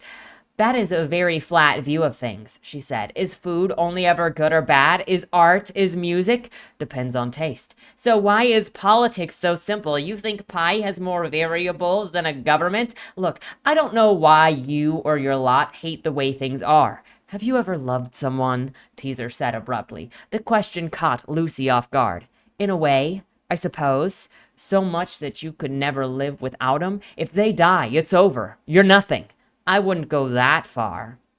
This conversation has no segue, and it is just like It's out of nowhere. It's what tells me that the author has something that he wanted to say, but didn't know how to get it in there organically. And this happens a lot. It's felt like this for pretty much all of the conversations that are ideologically based. Then Teaser tries to use the discussion of love to persuade Lucy and how Lockett's law doesn't protect them or anyone, since anyone can die at any time. Lucy says that's selfish. Quote, Lucy read grief and pain and honesty across the face of Teaser. Softening her voice, she said, I'm sorry. She stopped to think. Life will always have risks, but you can diminish them. Knocking about with Greta, that's where the danger is. There are those in this city who lived before the city. You needn't ever die. A streak of emotions run through her now. I'm sorry. I am sorry. But why do you have to drag me into all of this? Why does everything have to change for you? Why do you get to decide? Teaser spoke candidly. Because I love Basil. It's selfish, I know, but I'm far past caring. I won't be alone again. I won't. Fontaine is the blade against your throat, not Lockett. Lucy's eyes widened and she scrambled for her little red book. There's something that I read earlier that sums it up perfectly. You'd love it. She found the page and presented it. Read. Lucy refuses to see Teaser's reason and just says, nope, you keep traditions and build on them. You do not do new things. And while she says that, she completely ignores that her ideology and the way things are now was a new tradition that destroyed the way things were before. So she doesn't want revolution because she is part of the current regime. That's it. Lucy is also just freaking dumb. She talks about how she's read about the trade revolution twice, which means she knows that Lockett overthrew Frida, and then she still says that you don't burn old practices down. That's literally what Lockett did to put Lockett's law into place. Thus, Lucy is a stupid teenager who thinks she knows everything and it is explaining it to everyone as if she knows better. Also, how is it that talking to this teenager has them freaking stuttering about their beliefs? Because literally everybody does. Oh wait, it's because Lucy feels like a self-insert of sorts and or a favorite. So she is never going to be wrong, and everybody who goes against her is going to be wrong because she's fighting against strawmen to make her ideas look better when they're just crappy ideas. So the author can't actually insert a true, honest response because you would side against Lucy. Switch over to Basil talking to Ludwig as he's getting dressed, and they exchange origin stories, how Ludwig met Wiley and how Basil met Teaser. Back over to Teaser and Lucy, they're talking about how Ludwig is naive and paranoid and always on high alert, but how is that weird? I thought the point of this world was always to have everyone on high alert or they'll get attacked randomly, and so it's not weird for him to be nervous when he can literally die at any time. Lockett has said as much. Lucy has said as much. But here we are, pretending that his disposition of nervousness is odd, especially after Lucy has already called him weak and told him, oh, you're afraid because you're going to die probably. And he's like, yeah, no, duh. Teaser is impressed by Lucy, which fair because Lucy has a main character benefit. Meanwhile, Basil is asking Ludwig about trusting Lucy, if he has feelings for her, and he says yes, but it's complicated because she's cold sometimes. Ludwig, run. Ludwig, she doesn't care about you. She's going to use you, and she's probably going to try to behead you and kill you because she doesn't like you, okay? Run. You can't fix her. You're also too good for her. Basil mentions that Lucy burned down the dollhouse in Weilborn and fled after getting into an altercation with someone. Ludwig is utterly shocked, but because he is a man of action, even though they call him paranoid and scared, he is actually fairly fearless because in spite of his fear, he constantly goes and takes action anyway. Ludwig is one of the better characters in this book, hands down. So Ludwig goes and confronts Lucy about what happened in Weilborn to get to the truth of things because he thought they were friends, he cares about her, he wants to know what actually is the truth. Lucy tells Ludwig about Meyer, not just the explosion, but the healing prospects of it. Ludwig is obviously super excited and Lucy is not, and she's upset that he wants to fight for a world that's different than the current status quo. She pretends her wanting to keep things the same isn't also fighting for a certain type of world. Quote, if Lockett tries to stand against this, the city will turn against her. It's a good idea. Since when do you care? I thought you wanted a quiet life. Ludwig pushed out his chest. It's about time I fought for my world. You mean your version of it? Lucy scoffed. You can judge me for Needlemeyer, but what happened to the KV trawler? What did you do? I didn't kill anyone. You made a decision and it ended badly. Except you don't look in the mirror, reflect on your choices. You blame the one who allowed you to make them. Meyer could be all things that you claim. But where's that conversation? Why are we sneaking about like shadows? When do the rest of us get to decide? This doesn't make any sense. Again, these conversations are so nonsensical. And also, she's shaming him for making decisions. What? For whatever happened to the KV trawler? Isn't she saying, oh, you just get what you get? This can't stick with moral relativism or people having consequences for their actions. It just switches back and forth on whether to blame somebody for being scared for doing something when it thinks that it should punish them.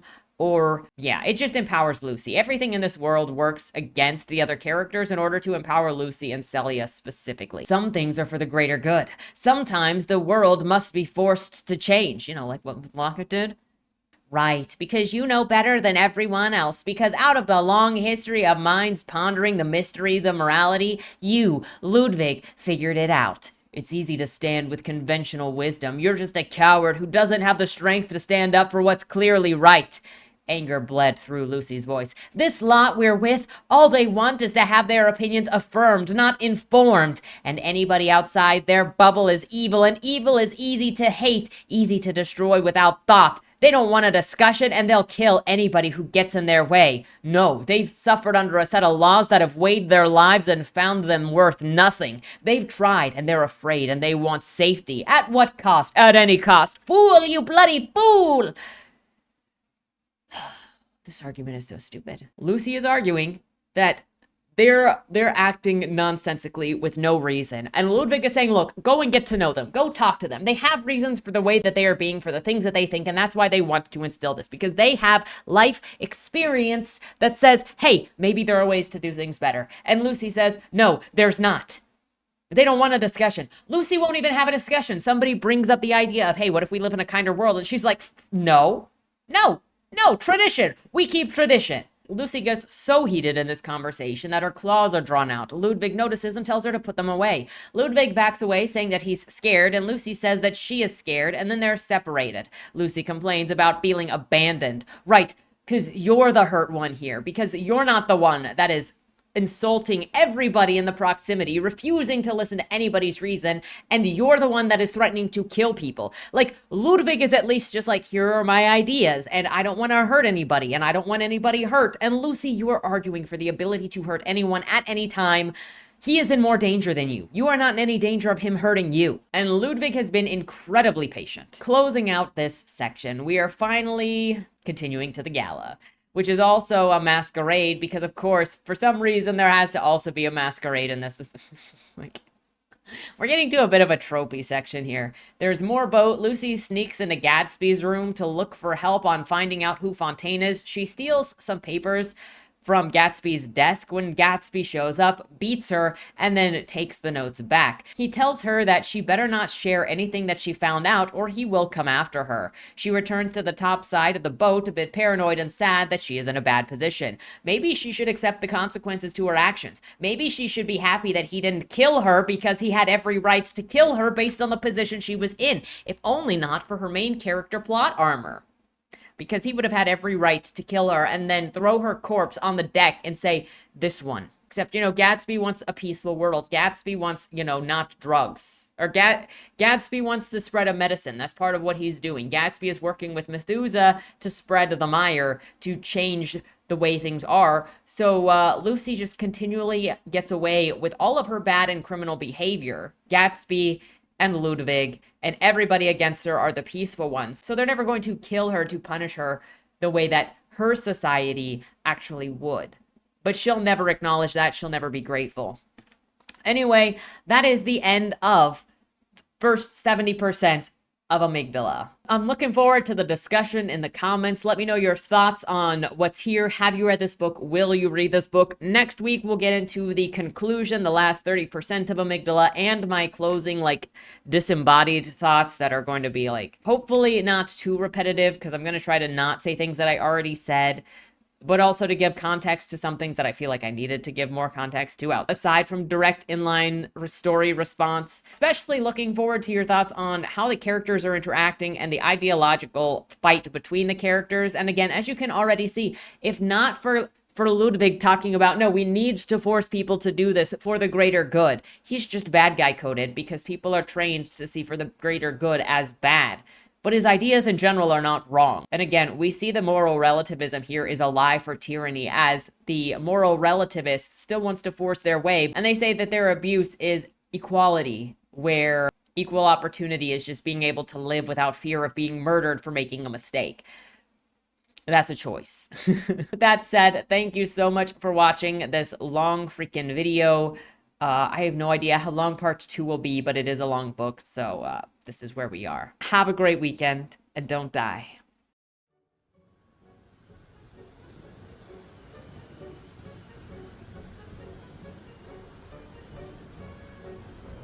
The only people who should come are those who want to meet their monsters. If this is what Agatha wants, I don't know how we can even dispute it.